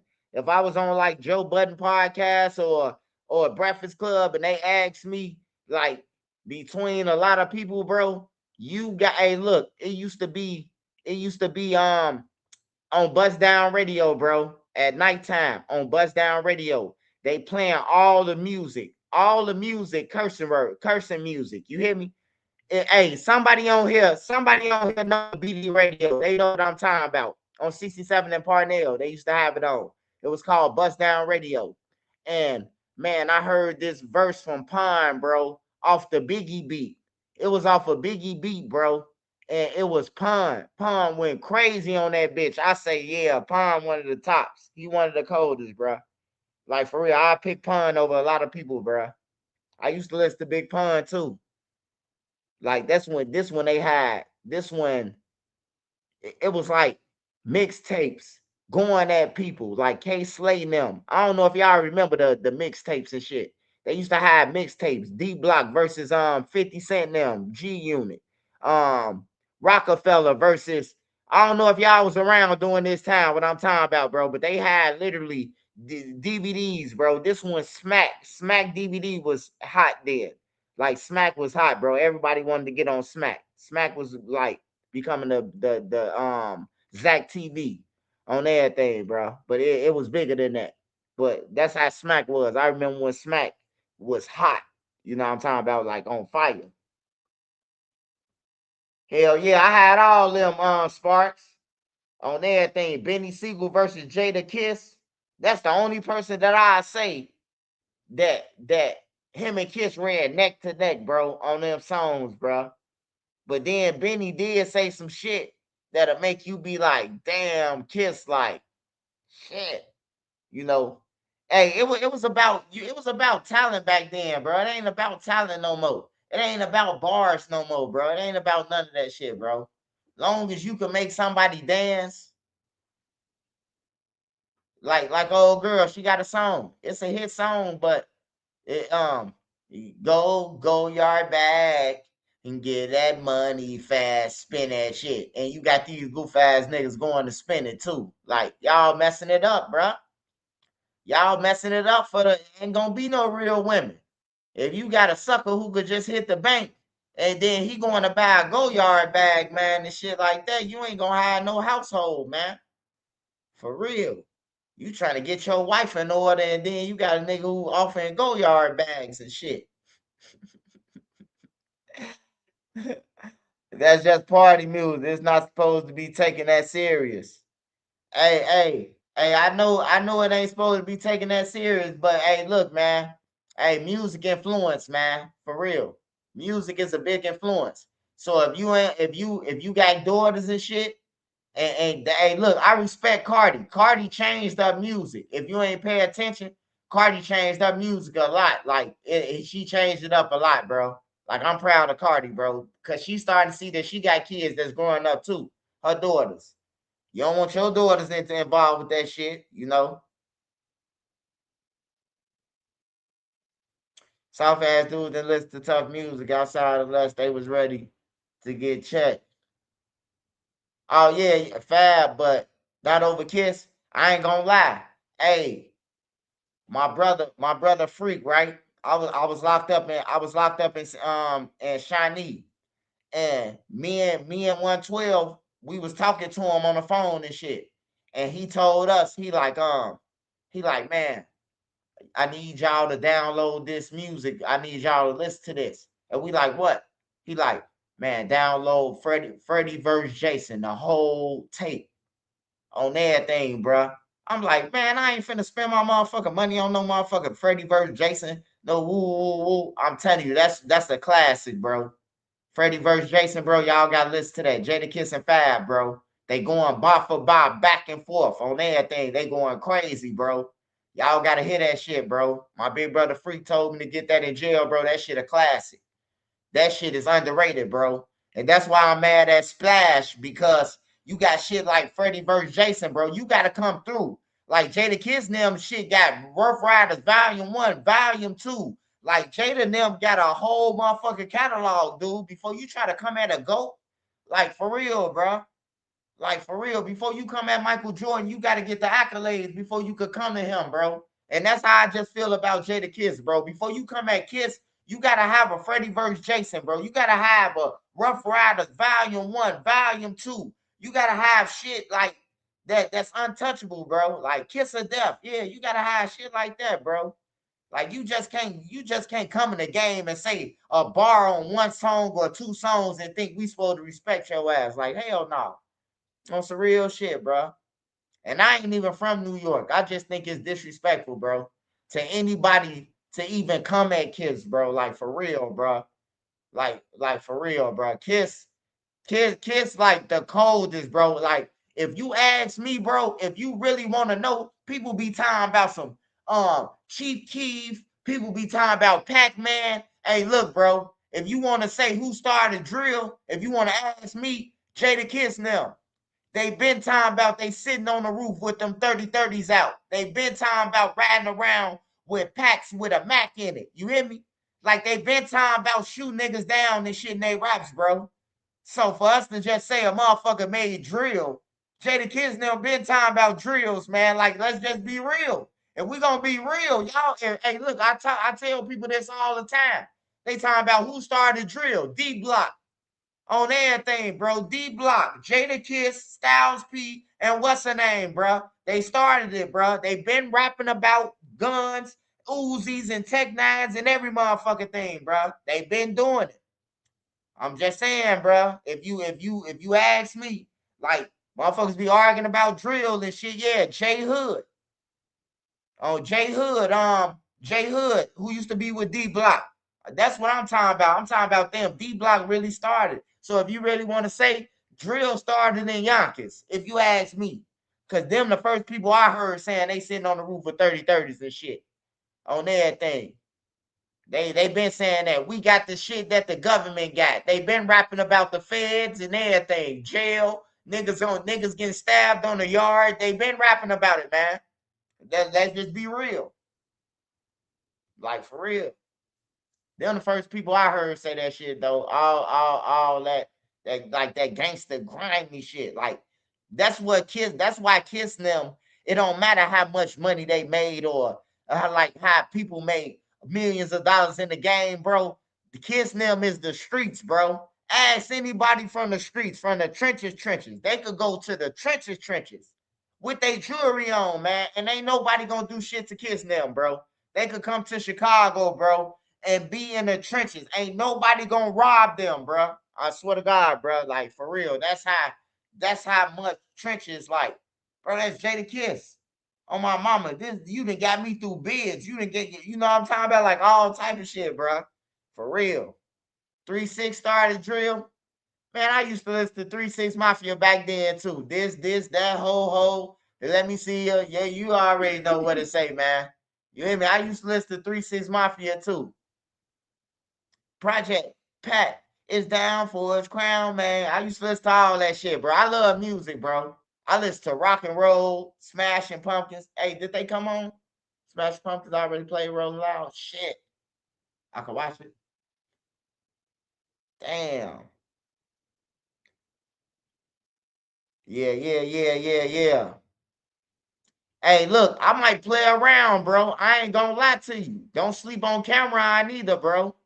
Like Cameron had that Purple Haze and that Come Home With Me on everything. Cameron got some shit too, bro.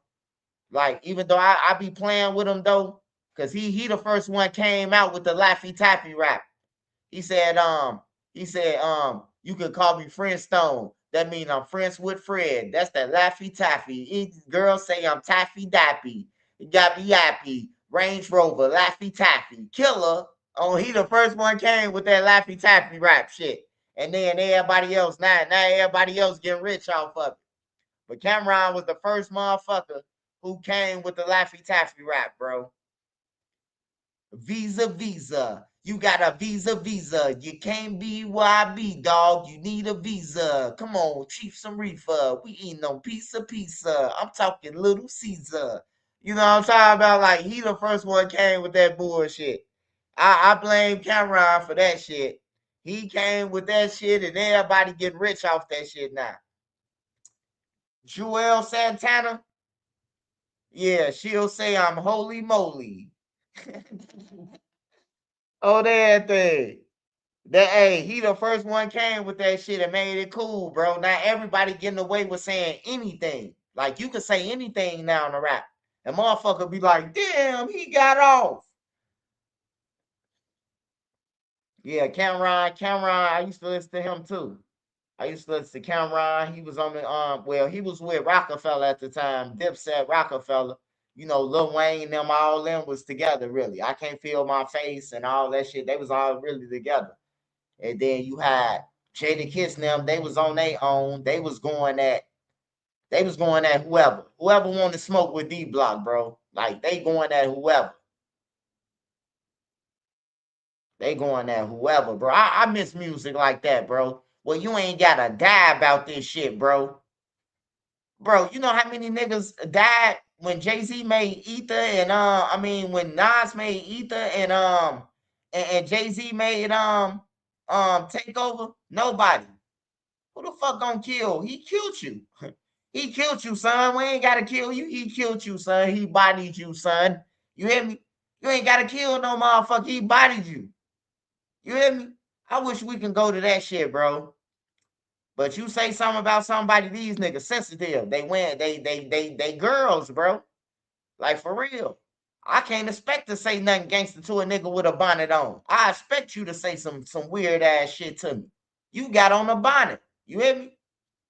Now I ain't gonna say that because you know my kids they wear bonnets. You know, so I ain't gonna say that like they no bitches. But you know, it's just the bonnet movement, man, and it pissed me off, man. So I need y'all to join on with me. And we finna be the bonnet K's. We need to go around and snatch all the bonnets from the thugs. Who down with me? If you down with me, the sign up sheet is on trenchesnews.com. Sign up with me, y'all. We Bonnet K. Let's go around and take these households back. The mother can't have on a bonnet. With the daughter can't, the mother, the daughter, the grandma, and then now you got the son wearing a bonnet. And then the mailman pulling up with a bonnet on. You hear me? Man, I'm going to get the mail the other day. The goddamn mailman got on the bonnet. I couldn't believe this shit, man. I say, man, they stopped making do-rags. He said, no, I just borrowed my girl I just borrowed my girl bonnet for the day. What the fuck? Y'all borrowing bonnets now? I couldn't believe it. I couldn't believe it, man. The man, he kept it real, though. He said he just borrowed this girl bonnet for the day. The mailman pulled up with a bonnet on, man. I'm telling you, swerving. And the mail trust got music in it. I'm telling you, the mail trust got music in it. He was listening to Kodak Black. I can't roll in peace. It's Jesus peace. That's all I heard. I say, damn, bro, like this shit must be popular or something. So I just borrowed my girl bonnet, you know. You know, I always check all the young motherfuckers. Ain't no more old young mailmans no more. They young. They YN mailmans. Even a UPS driver, he ain't pulling up beating Lil Wayne. Straight off the block with it. I damn near pulled out my gun. The fuck is this in my driveway? You hear me? I hear Eagle Street to be Pacific. Hold on. Shit. I know I ain't in Chicago. I ain't supposed to be hearing this shit. You hear me? I got paranoid fast than a motherfucker. It was just a UPS kid, man. Beat Lil Wayne, man. That's that trauma that Chicago give you. You hear me? That's that trauma that Chicago give you, man. That being in the trenches. That you don't trust nobody. I'm dead serious with y'all, bro. UPS man swerved in the thing to drop off a package and he was playing Lil Wayne, Beat Bill. And I pulled out my hammer, goddammit. I heard that song and I just know, hey, look, ain't nobody in my driveway was invited to play Lil Wayne. You hear me? On some real shit. But I had to think real fast, y'all. It's just a mailman swipe. Put it away. You hear me? Like, for real. And it was knocking when it said, that's how you let that beat bill, bitch. Hey,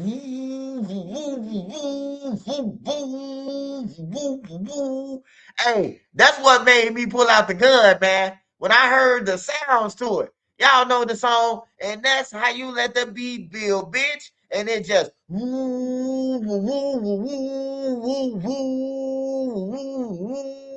know, the bass that's how it got me, you hear me? Hey, shit, I said, I know I ain't no motherfucker pull up my shit like that. Beat no beat bill. Shit. Yeah, let the beat build, man. I damn near killed the UPS driver, man.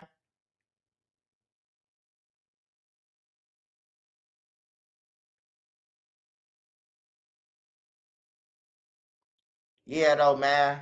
We need to stop the youth from wearing bonnets, though, man. This shit shouldn't be allowed, though, man.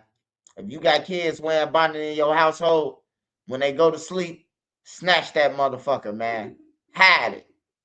I need everybody. I know all y'all in y'all household, somebody wearing a bonnet. Hey, y'all ain't gonna tell me, man. It's just in mass. Hey, look, we need to take all the bonnets, every bonnet, even the female shit. They gotta go now. It's time for the females to start wearing do rags or something now, some shit. You hear me? Because that's the only way the man's is gonna stop wearing bonnets. The females gotta start wearing the bonnet. Wear your clothes a little big and pull your clothes up. You hear me? Like y'all got to start acting like the niggas, man, for your boyfriend can stop acting like you. You hear me? Ain't no way in the hell, y'all ladies, man, y'all going out to eat, and then they saying y'all get up. Like say if you in Chili's or Applebee's and you go to the front to pay your bill. Oh, I would like to pay my tab. No, I got it, baby. Both of y'all reaching in a little purse pocket the same motherfucker way. And it's wrapped around both of y'all neck the same way. You should be embarrassed, brother. On everything, bro. You're trying to be your female. I'm tired of the dudes trying to be hoes, man. I gotta speak up, bro. I got a platform, bro. Like for real, bro. It's either you doing the or you want to give. You hear me? Like that at this point, shit. I'm starting to think y'all got them dildos on the side of the bed, man, when your girl go to sleep. For real, man. I'm tired of that shit, man. Every time I look up, I'm seeing the kids on screen with bonnets and shit. Like, when this become cool, bro? Like, for real, them bonnets for females, bro. That's for their hair. That's for they hair won't mess up when they get sleep. You niggas bald headed and wearing bonnets, man. Like, come on, man. Yeah, Duty Low wearing bonnets. We call Duty Low wearing a bonnet, man. Like that's crazy, bro. I know they ain't going that broke. I know Lil Durk left a little bit of cash in the stash, you know. And then we know that y'all ain't get AJ all that money, so we know 30,000 still missing from not paying AJ for that murder. So I know it's some money floating around. Yeah, hey, to the ninjas out there, man. Hey, bro, that shit ain't cool, man. That's a bad example, man. You got all the kids, man, to wearing bonnets now, bro. I'm trying to come out. I'm trying to come up with something that they could wear and it won't look like they no female, bro. Cause I'm walking down the street and I see you from 2 blocks away, and I'm thinking like, oh, that's 5 girls with bonnets on. And then you get up close, and now you getting stuck up out of these motherfuckers. Like that's dangerous, bro. Like some got to give, man. I'd rather a motherfucker walk around with a Nike ski mask on past me and all black than you have on a bonnet, man. I swear to God, bro. You can go ahead and you can go ahead and you can walk around with your gun hanging out there, motherfucking thing, bro. Rock out with your cock out, man. How they said, you hear me? But just to be walking around, man, and with a bonnet on and you thugging in and shit, bro, like that's scary, man. I don't know if we finna have a shootout or you gonna start dancing and waving your hands like the village people. You know, that shit's scary, man. I don't know how to come at y'all these days. I be in Jerk 48 and shit. I see the little shorties walking around deep. I don't know whether to pull out my gun or just say, you know, just to chill, like, you know, be cool. They sending me mixed signals and shit. Little motherfuckers having some confessions. Y'all little ass stand with each other and ain't going home to your girl, man. That's what's going on. They sleeping with each other. Yeah, that's terrifying though, for real. You out here killing people and then you going to wear a bonnet after that? Like, come on, man. Yeah, you. Who you talking to? Yeah, you motherfucker. You just killed dude, nigga. Yeah, you. You ain't talking to me. Now he got a little sassy in it, you know. You ain't talking to me because I ain't do it. Oh, now you a punk now, huh? now you gonna switch up, huh? I'm telling you, these little dudes got like 50 personalities, man. First they be gangster. You ain't gonna do shit. Shut up, punk. And then they, okay. Yeah. Welcome to Marvin's house, man. Take your order. Then they doing strange shit in the basement with my cousin in the basement, you know, at my auntie house for belts and shit. Man, I remember I seen this one nigga coming out of my auntie house, man. And I'm like, damn, bro, what's that blood on your what's the name, bro? You all right? He was like, oh man, I was up in there wrestling, man. And who you wrestling with? I know you ain't wrestling my auntie. She's 68 in a wheelchair. Who the fuck was you wrestling with? Man, your cousin play too much, man. Like for real, bro. I be waiting. I be bad. I be waiting on certain people like that. Say something to me. Come on. I'ma end your shit before it even start on everything. You ain't gotta worry about getting on the internet no more, brother. Your shit gonna be over with. On everything. Cuz say 2027. Cuz say motherfucking he going on a confession run, man. Say he finna give his life to God. And he finna get him a woman, man. He say he done with that shit, man. And he gotta expose the, you know, he say he gotta expose the you know, all the people who participated with him in that shit. So it should be a federal list coming out. Like the feds dropped the list. It should be one of them. United States versus It's gonna be sick when I put that list up. I run that shit through my screen just like I run this 2B shit. I run that shit all through my videos. You know when they say, yo, this boy Trish News, I'm back y'all another. All that shit gonna be the names on the list. You ain't gotta ask me. If you see your name on that motherfucker, then you did something strange, nigga. I ain't said my cousin did, nigga. On everything. I didn't say it. I'm just, you know, cuz said that he giving his life to God and he finna come out on y'all. So y'all got about at least about 6 more months of playing gangsta on Instagram. Cause that list coming out. I'm telling y'all, that list coming out. It's coming out, man. That's crazy. Cause there's a couple people on YouTube, man, that be talking that gangster shit. And every time they come home from the jail from doing 5, 6 years, they ain't got no choice but to go to the belt man. They ain't got no choice but to go to the belt man on everything. Especially this one guy.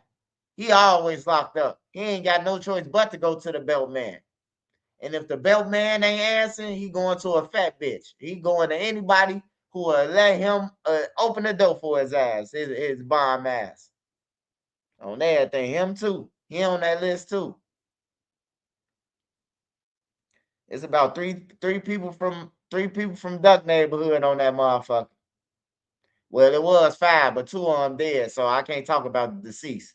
I would get no thrill out of bringing up the deceased on that, but it is the deceased rapper that was on there.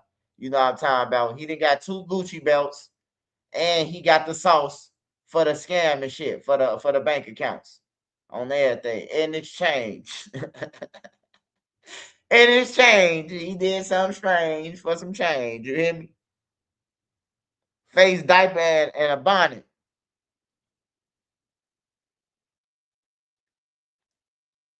Oh yeah, that one guy, man. That one guy. Shit, they gonna be all right though. It's coming out. Cuz say, man, he finna go to church, man, full time, giving his life to God, man. You gotta let out them demons, man.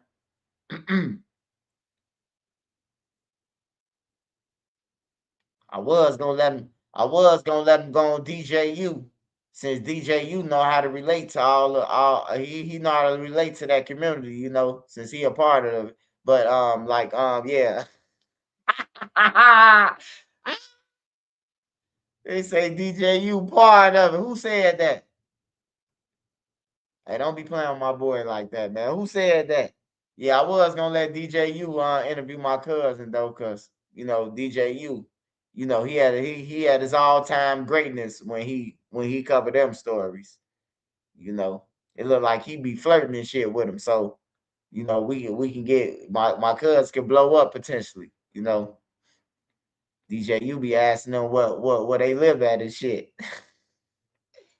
You live in Vegas? I'm down the strip too. Like, what the fuck? Hey, cut the tape, cut the tape. Hey, cut the tape, bro. You going way too far from views, brother. Cut the tape. DJU said the punk say, yeah, I stay on the strip. I be on the strip every day. DJU say, I stay 5 minutes around the corner. Damn, what you finna going? Cut the tape. Cut the tape. This guy here needs to be locked away. Dr. Dre, just don't stand there, operate.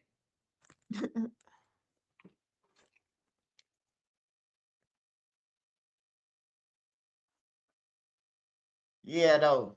But I still might let DJU interview him though. DJU a good interviewer.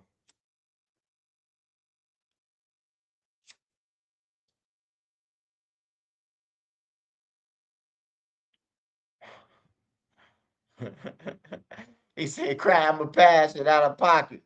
Oh, that thing, man. Hey, that ain't shit. I'm just talking about one person right now. I ain't talking about the stories on Eberhard when a motherfucker with a punk came out the crib like, what y'all laughing at? Don't make me put y'all on blast. I'm like, shit. Go ahead and tell them what happened. You know, they like, hey, Swipe, man, chill out, man. Chill out. I'm like, damn. Say they gonna the Geechee say they gonna put you on blast and you don't want me to ask who you talking about. Like for real. That's how I knew they was talking about these two dudes. You know, rest in peace to them though. Rest in peace to them brothers. Yeah, but they ain't want me to ask who you talking about. You hear me? Like I just walk up and a motherfucker walk out the crib and say, don't make me put you on blast. And I'm like, shit, who the fuck you talking to? You hear me? You ain't talking to me. You hear me? Hey, he was talking to them. They know who I'm talking to. Motherfucker like, no, Swipe, just leave it alone, Swipe. I'm like, yeah. Yeah, that's where y'all got that Gucci belt from and that Hermes belt, huh? It all makes sense, man. I used to be wondering though, like, man, where the fuck is they getting these belts from, man? You know, one day we all be dirty, and then the next day they got on Gucci and Givenchy and all this shit. You hear me? And where y'all just hit the lick at? Y'all hit a lick before Swipe. Where this come from? Oh man, we caught a lick. You know, niggas will be oh man, we caught some clothes in the van and shit. Then next thing you know, it's a Geechee popping up around.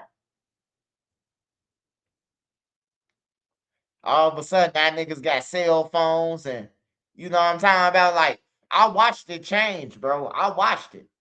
I was there. So I watched it change over. I watched the people who came up too fast without a job. I knew they mama couldn't afford the clothes that they was wearing. They had to be getting it from a Geechee. You hear me? Like, you had to be getting it from them. The only motherfuckers who had the money, the scammers and them. Everybody know that shit. Like, for real. Yeah, literally. Yeah, Momo. Hey, Dustin Turner, you crazy. Different type of lick.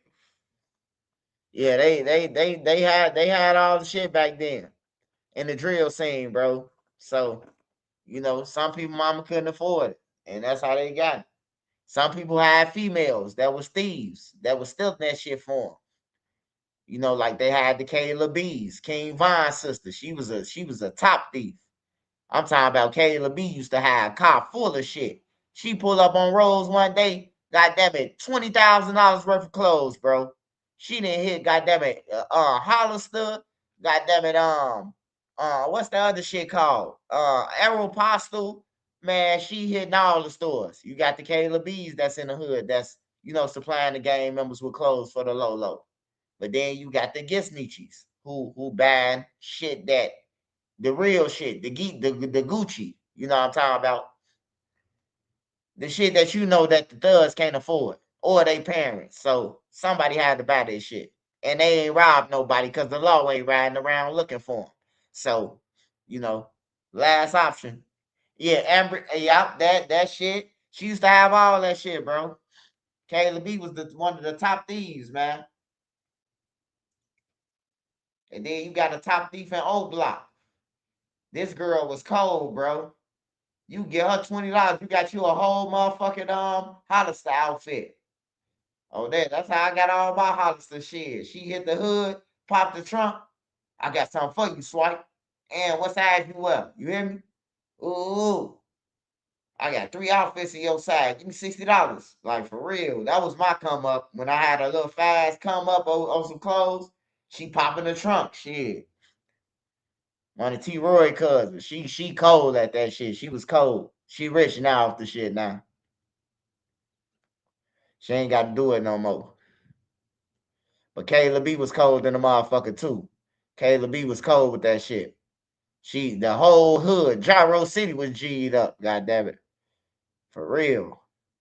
Yeah, I ain't got nothing against the thieves, man. That shit insured down there. Now just to go and run the store and keep on taking shit, like, yeah, you overdoing it. But if you little shit here and there, and you bring it back to the hood, man, we can't afford that shit. Like, I ain't never. Hey, look, I done been in Gucci before. I done been in Gucci and all that shit, bro. But when I went to Gucci, I was holding a gun for a motherfucker who was spending the money. He was buying Gucci. You hear me? Like, I never brought no Gucci. I can't afford no fucking Gucci. I've been with people who brought Gucci, though, who went in the Gucci store. So I was window shopping, as you would say. I don't wear Gucci, though. I wear Levi's. On everything, bro. I wear Levi's. I told myself, it don't matter how much money I ever get, I'ma always wear Levi's. Niggas be going to buy all them damn clothes, and you can't even sell them shits back to get your money back. Motherfuckers talking about, hey, I'll give you $75 for some shit you paid $2,000, $3,000 for. Like, hell nah, bro. I'm wearing my Levi's, nigga. If I can't sell them shits back and get my money back, at least 75% of my money, I don't want them. I'm not buying no fucking Amiris for no $1,200. That's a motherfucking used car. Oh, some real shit. That's a used car. That's some bills. That I got a lot that I can do with $1,200 and then spend them for one day on a pair of jeans. What you gonna wear them motherfuckers till the Amiri fall off them bitches? Because if I spend $1,200 for some jeans, I'm wearing them motherfuckers to the A fall off, the M, the R, the Amir, the Reed, all that shit fall off. If I spend some money on some jeans like that. I love CK jeans too. I love CK jeans, man. I love CK jeans. They comfortable. CKs and Levi's. Yep. But I love Levi's though. Levi's will always be there. So all them top motherfuckers, they going to buy that shit now.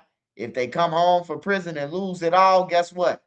If they don't got no pair of jeans, they gonna have a pair of them Levi's. Their girl's going to get them some Levi's. On some real shit. You'll come down one day. I just stay level-minded, level-headed, So I won't have to think about going up and coming down because I just stay down. Even though I'm up, I'm going to stay down. You hear me? I'm going to stay down level grounded.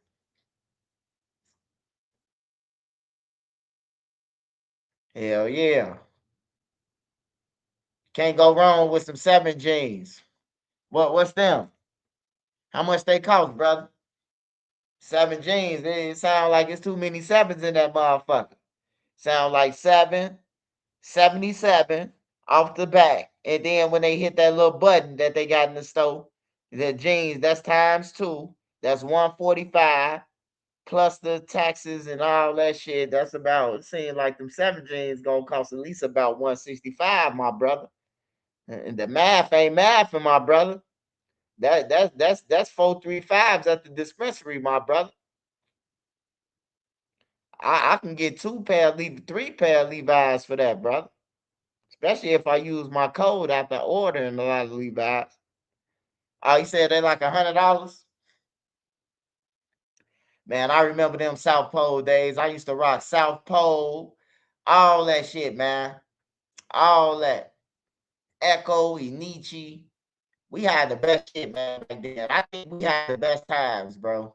I wish the kids could see like our times. I don't see no footage of our times, bro, but like we had the best time after generation. I ain't gonna lie, bro. Like we had the best time. It was dangerous. It was dangerous in Chicago, way dangerous than it is now. But I could say that we had more of a good time than anybody. Iceberg was my shit. My brother and them kept me with Iceberg. That was my shit. I had so much Iceberg, man.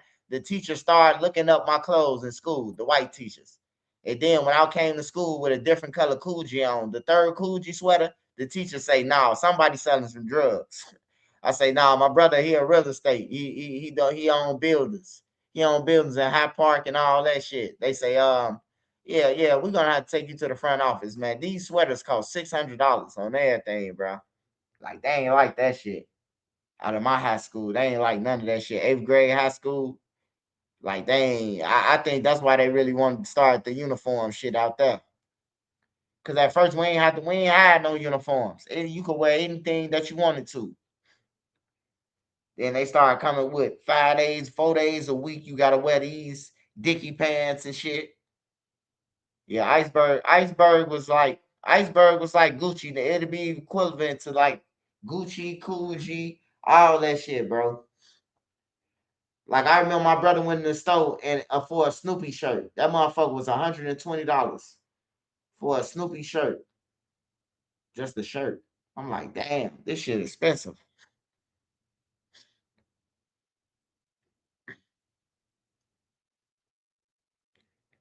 Yeah, it wasn't no uniforms back then, man. Cause people used to be like roasting was at an all-time high. It's just the kids sensitive now. Like you can't say nothing about them, bro. You say it's a hole in your shoe, you gonna die. If you say you broke, you gonna die.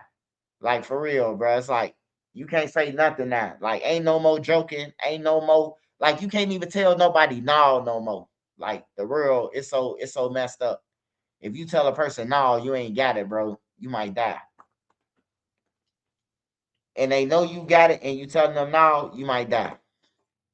So the best thing to do is if a person call you and ask them for something, man, just give them the best solution that they could get to the money. You know.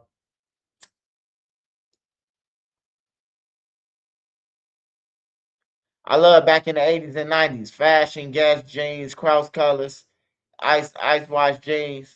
Yeah, hell yeah. It was the shit back then, man. It was the time to be alive, man. I ain't gonna lie. You ain't really have to like if you want a part of nothing, like people knew who was part of gangs and shit back then. It was like more common sense back then. Like people knew who was a part of a gang. They knew the difference between kids and the motherfuckers who with the gangs. They knew all that shit, bro. Like you knew who your op was. You weren't just walking down and killing people.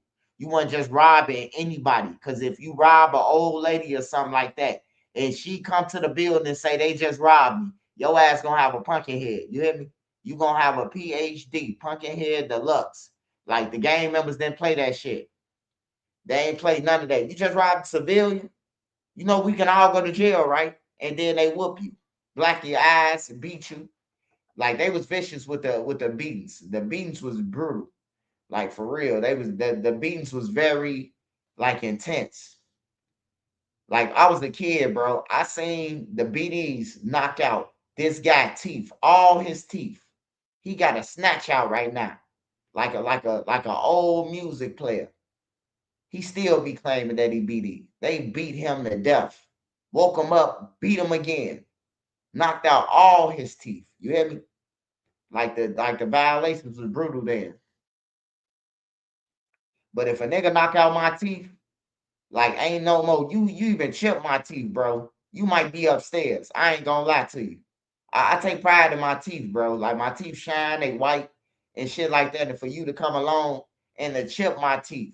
And now I gotta look in a mirror and see a chipped tooth or one of my teeth gone, bro. You gotta go upstairs, bro. Like you gotta go upstairs or you sleep.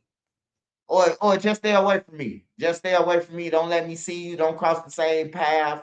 You know what I'm talking about? You gotta move to another state. You hear me? If you knock out my teeth, you gotta move to a whole nother state. Like everybody gotta revamp. Cause every time I look in the mirror, now I'm gonna think about walking you down on some real shit. All my teeth gone. Like we ain't got shit to talk about. Real, your mouth bald, brother. He still BD. He still BD right now. Some people just follow us, man. That's all they let me know. Some people just follow us. They gonna be followers to the graveyard.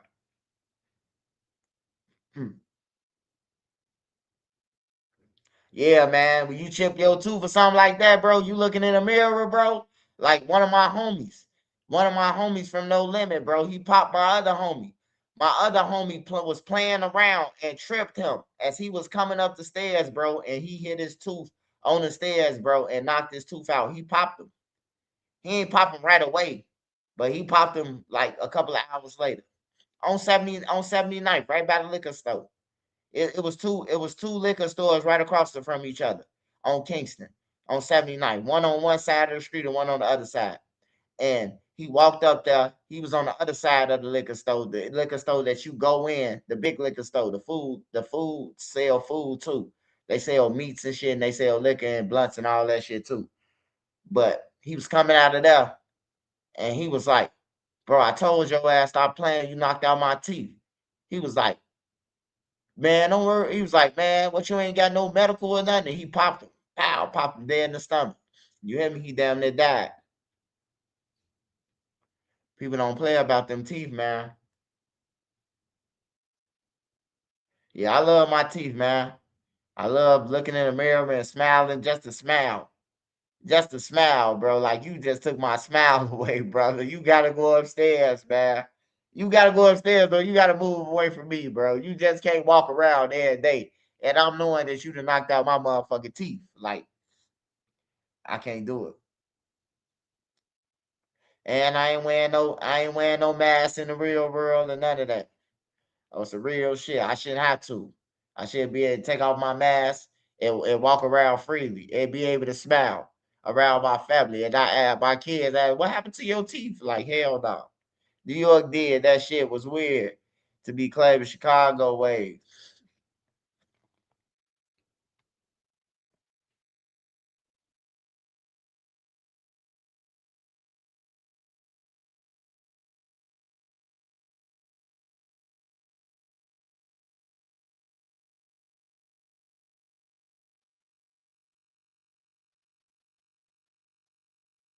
Hey, man.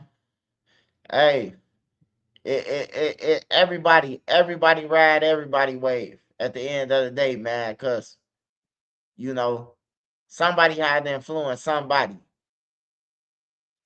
Somebody had to influence somebody, and everybody go with the trend now. Nobody say, I'm gonna do my own thing. Everybody go with the trend, bro. If you feel like you gotta rap about killing and all that to blow up fast, that's what a person gonna do. They're gonna take the easy route because they ain't got no talent. Like when you got talent, you ain't gotta rap about killing. If you got real talent, you ain't gotta rap about that shit. That shit come easy.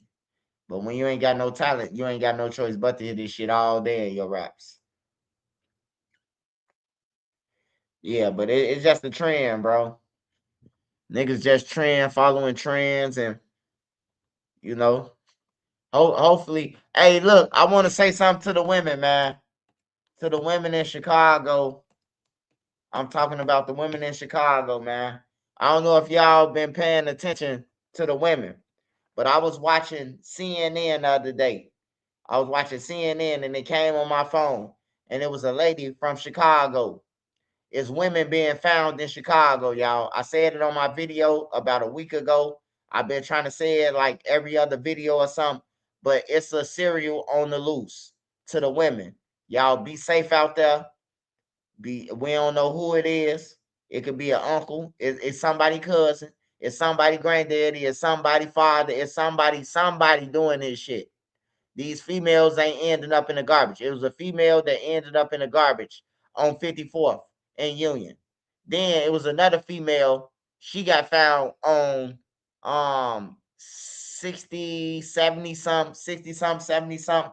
I forgot what she got found at, bro, but they find body parts in the garbage and shit. So to the females out there, man, y'all be safe. If you do a Uber or anything, like tell somebody that you get in an Uber with these people. You know, tell somebody where you going. Don't be lying about where you going, cause it's women. It's a serial. They on the loose, man. You know the police ain't gonna tell you the truth. They gonna say this ain't connected to this. Well, why the fuck y'all find 4-5 body parts in the garbage cans around Chicago? You know, like if you could carry a pistol, females carry a pistol. And don't give out no warning. This ain't the scary movie. Don't let no motherfucker walk up to your car and be like, you got a warning to back up. Just blast his ass on everything. That one critical snooze, it could be your life. So just blam him on everything. Blam him. Hopefully he a offender or no warning shots. Just blast him. He ain't supposed to pull your car door. You don't know him. He ain't supposed to be up close to you or none of that. I just seen another video of a guy who tried to snatch a kid at the gas station in Atlanta. While the mother was outside pumping the gas, man. He tried to go in her car and take the kid, man. Hey, look, people need to be aware of this. I know we talk about Big U and we talk about Lil Durk all the time, and we talk about a lot of people, man, but this is more important than Lil Durk. This is more important than Big U. This is more important than anything. It's a serial out on the loose, man. And they taking women, they snatching women, bro, and they dismembering women. So all the women, man, if you got a family member in Chicago, y'all keep in touch with them. Y'all put on them locations and shit like that, because they cutting off phones once they get the woman snatched up. They shutting off all the phones and everything, bro. This is the person who is experienced with this shit, bro. Like, for real. I've been trying to track them. I've been trying to figure it out, watch the news clips and shit about as much as I can about this person, But Chicago police don't tell us shit. They don't tell us what car. They don't tell us nothing, bro. So, everybody just be on the lookout. Even if it's your uncle, turn his ass in. It's somebody. He living with somebody. He staying with somebody, and he doing this shit to women. It's probably somebody who married, who got a wife and family, who probably can't get up, and he just doing this shit to women. This a thrill to him. But he probably got a family, a whole fucking family at home, probably living good. This probably ain't no bomb or none of that. This motherfucker got access to cars, and he got different type of assets. I don't think this no regular serial. I think this is a motherfucker who, he doing this shit with expertise, So to all the women, please be careful out there. All the women, be careful. And yeah, and to you bombs who land on the women's couch, walk her to the bus. Walk her downstairs to her car. That split second could be your girl, bro. On there, everybody laughing till it hits home, bro. It could be your mama walking outside, going to work. Walk your mama outside, get your lazy ass up for 30 seconds and watch your mama pull off. It could save a life. A motherfucker could be outside your crib in the gangway waiting. You got some creeps out here, bro. I'm telling you, this is more important than Lil Durk. This is more important than us talking about whatever the fuck we talked about on Trenches News. There's women coming up dead, bro. Like, for real, man.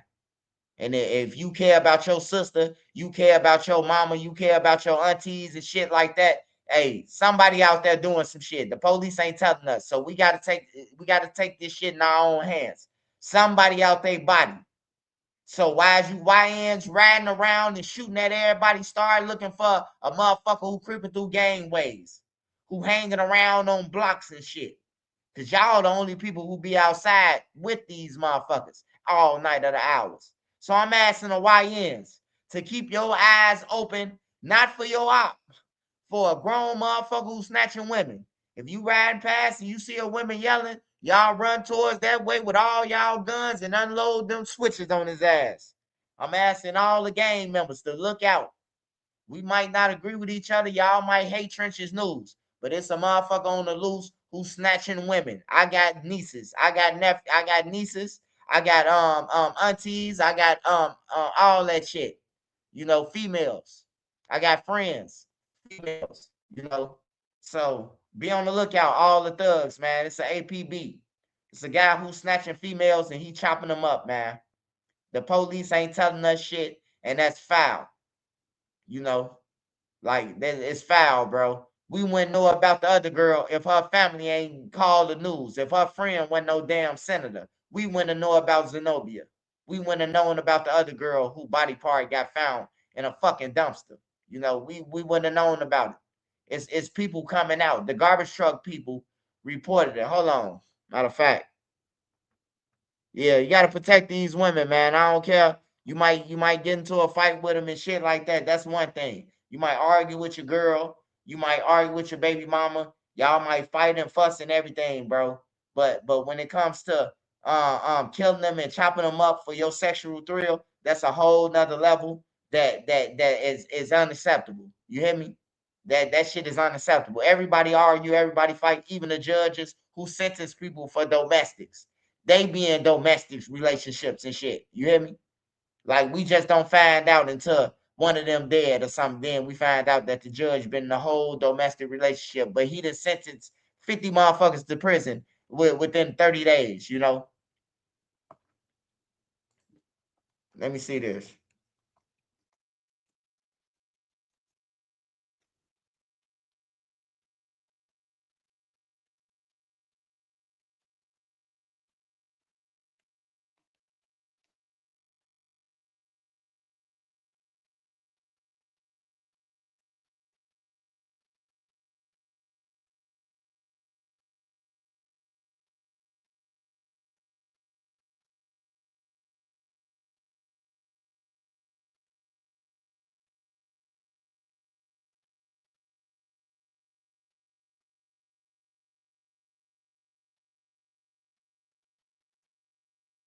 Hold on, y'all. I'm trying to find this.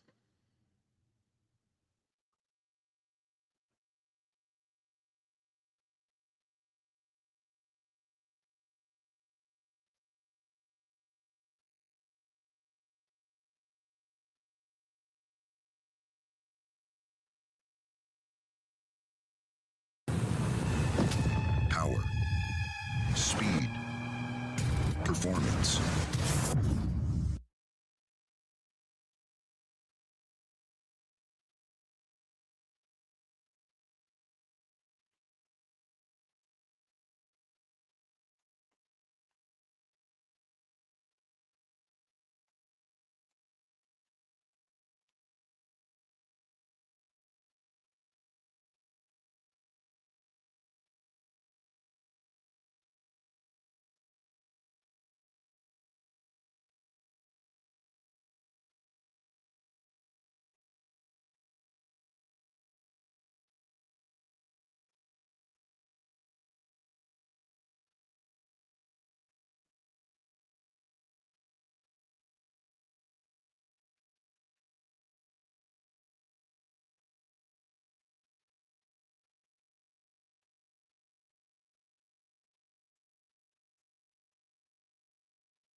Chicago police say what appears to be human remains have been found in the greater Grand Cross neighborhood.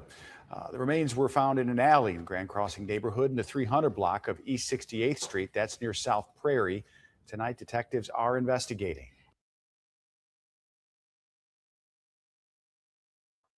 Hey, it's like three, four different things, man. Inglewood, um, back of the yards, Greater Grand Crossing. So this motherfucker, he around these three, he in the vicinity of the drill scene. You know, he just parking his ass everywhere and doing this shit, man. So, hey, to all the women, once again, man, hey, no matter what, you know, the ups and downs that people go through with women and the struggles that women have to go through, you know, being single parents and all that shit. Hey, look, I wouldn't want nothing to see nothing happen to no woman, bro. Now, I ain't say no man, no woman who acting like a man, you know, the thugs and shit, you know.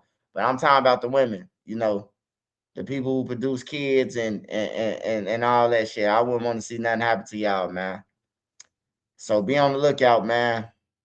Before you go outside, look out that window for real. Shit real. You might see a motherfucker just standing around and shit. You know, you might call your son ahead of time. All right, let's surf the internet, y'all. Let's surf the internet and see what's going on. I ain't been on here for some days.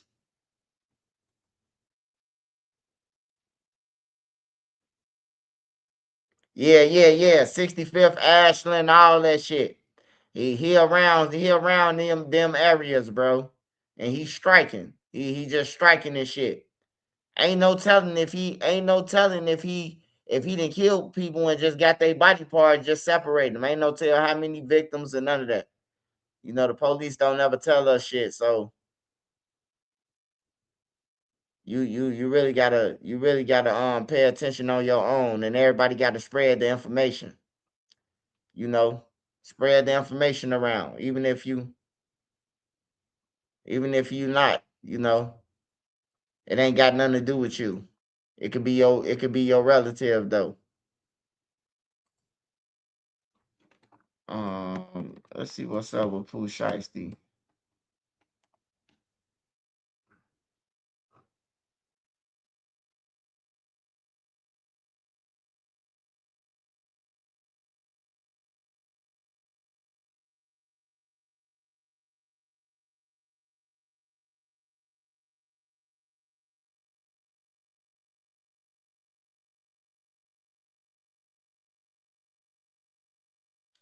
Yeah, it look like Pooh Shiesty and them through too. YG swipe. YG. YG.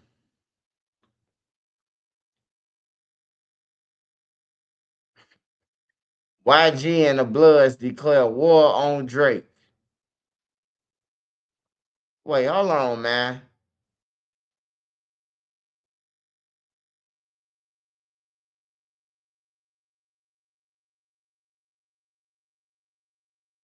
So they saying this guy got caught on camera killing what's her name? Was that clickbait? Let me see what Flocko. Hey, what's your name, sweetheart? I forgot. Hey,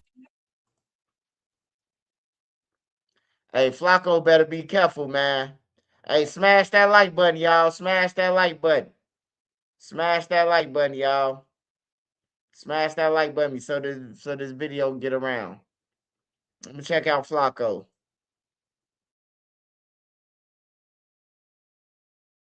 You can just call me ChatGPT. ChatGPT.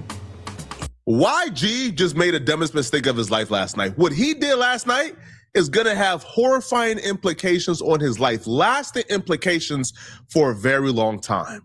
At this point, I think rather it's between Crunchy Butter and YG, they're both on a speed run for who can get to jail the fastest. So after being recently detained by literal homicide detectives, because they had a search warrant to execute in the death of Draco the Ruler.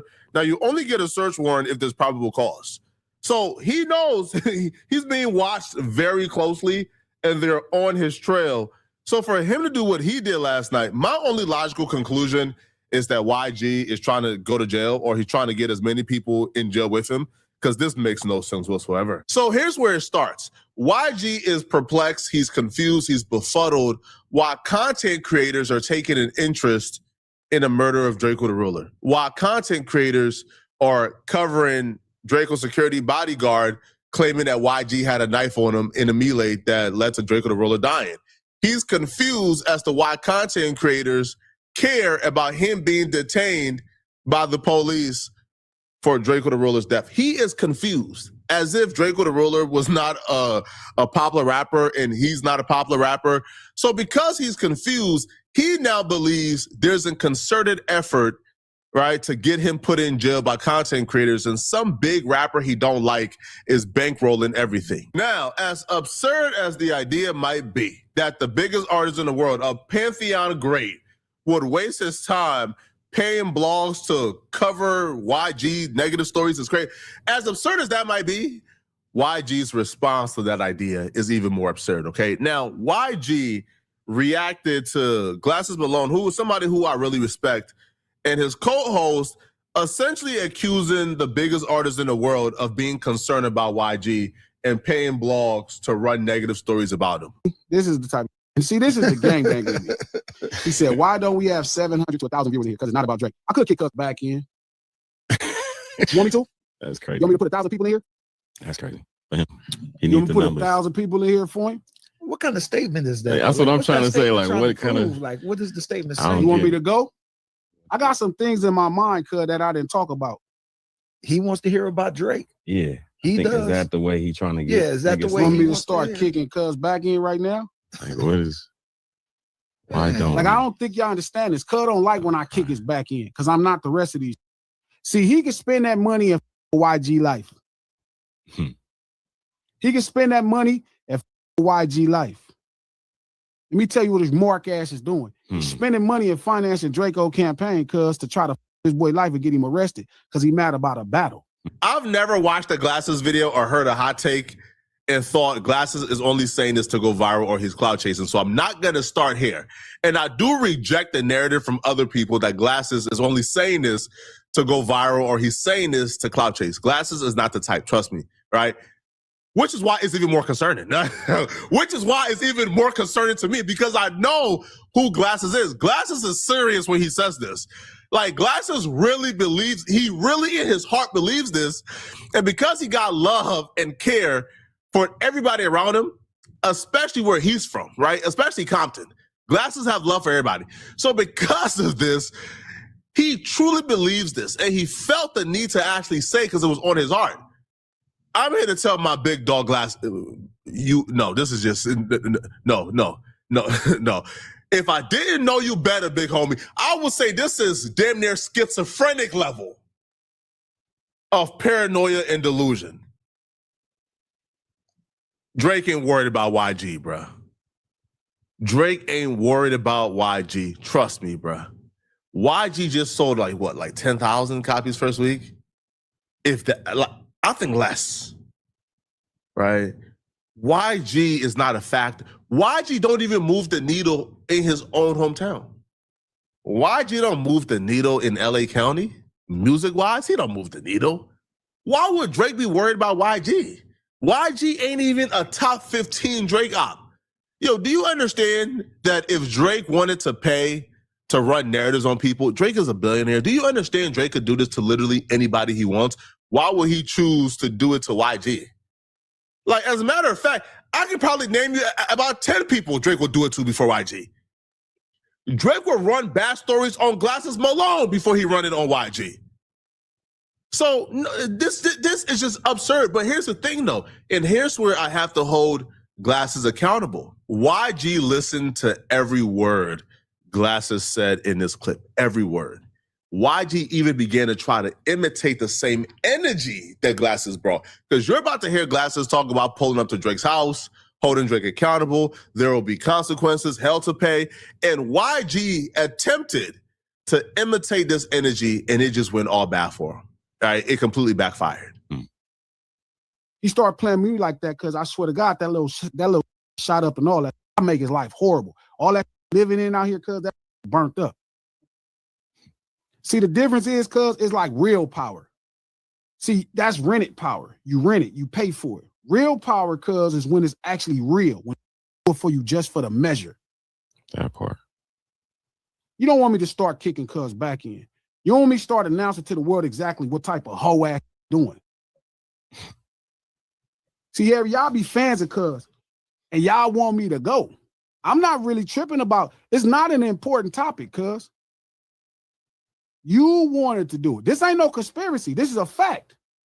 And you wouldn't care it's a fact or not, because you can't get cuz out your I know, cuz you don't know, cuz you a fan. And you not listening to me, cuz, because you so busy thinking you gotta like cuz music. You don't want me kicking this back in, because I'm not the rest of these. I don't get emotional when I'm talking to Buddy. I get emotional when I'm talking to you. The fact that you want me to kick cuz back in. I have avoided talking about this because I'm like, you know what, cuz? I knew how much y'all look up to cuz and y'all like get pissed on and all this old punk ass y'all like. But I can turn this motherfucker up in my sleep. And I'm not the rest of these, there ain't nothing he can do about it. I'm not, and he'll tell you I'm not the rest of these, there ain't nothing he could do about it. You start playing them games with me because I'm not, none of them. I'm on all the bullshit. Kayak told me hotel prices just dropped. Now we can finally stop scrolling for travel hacks.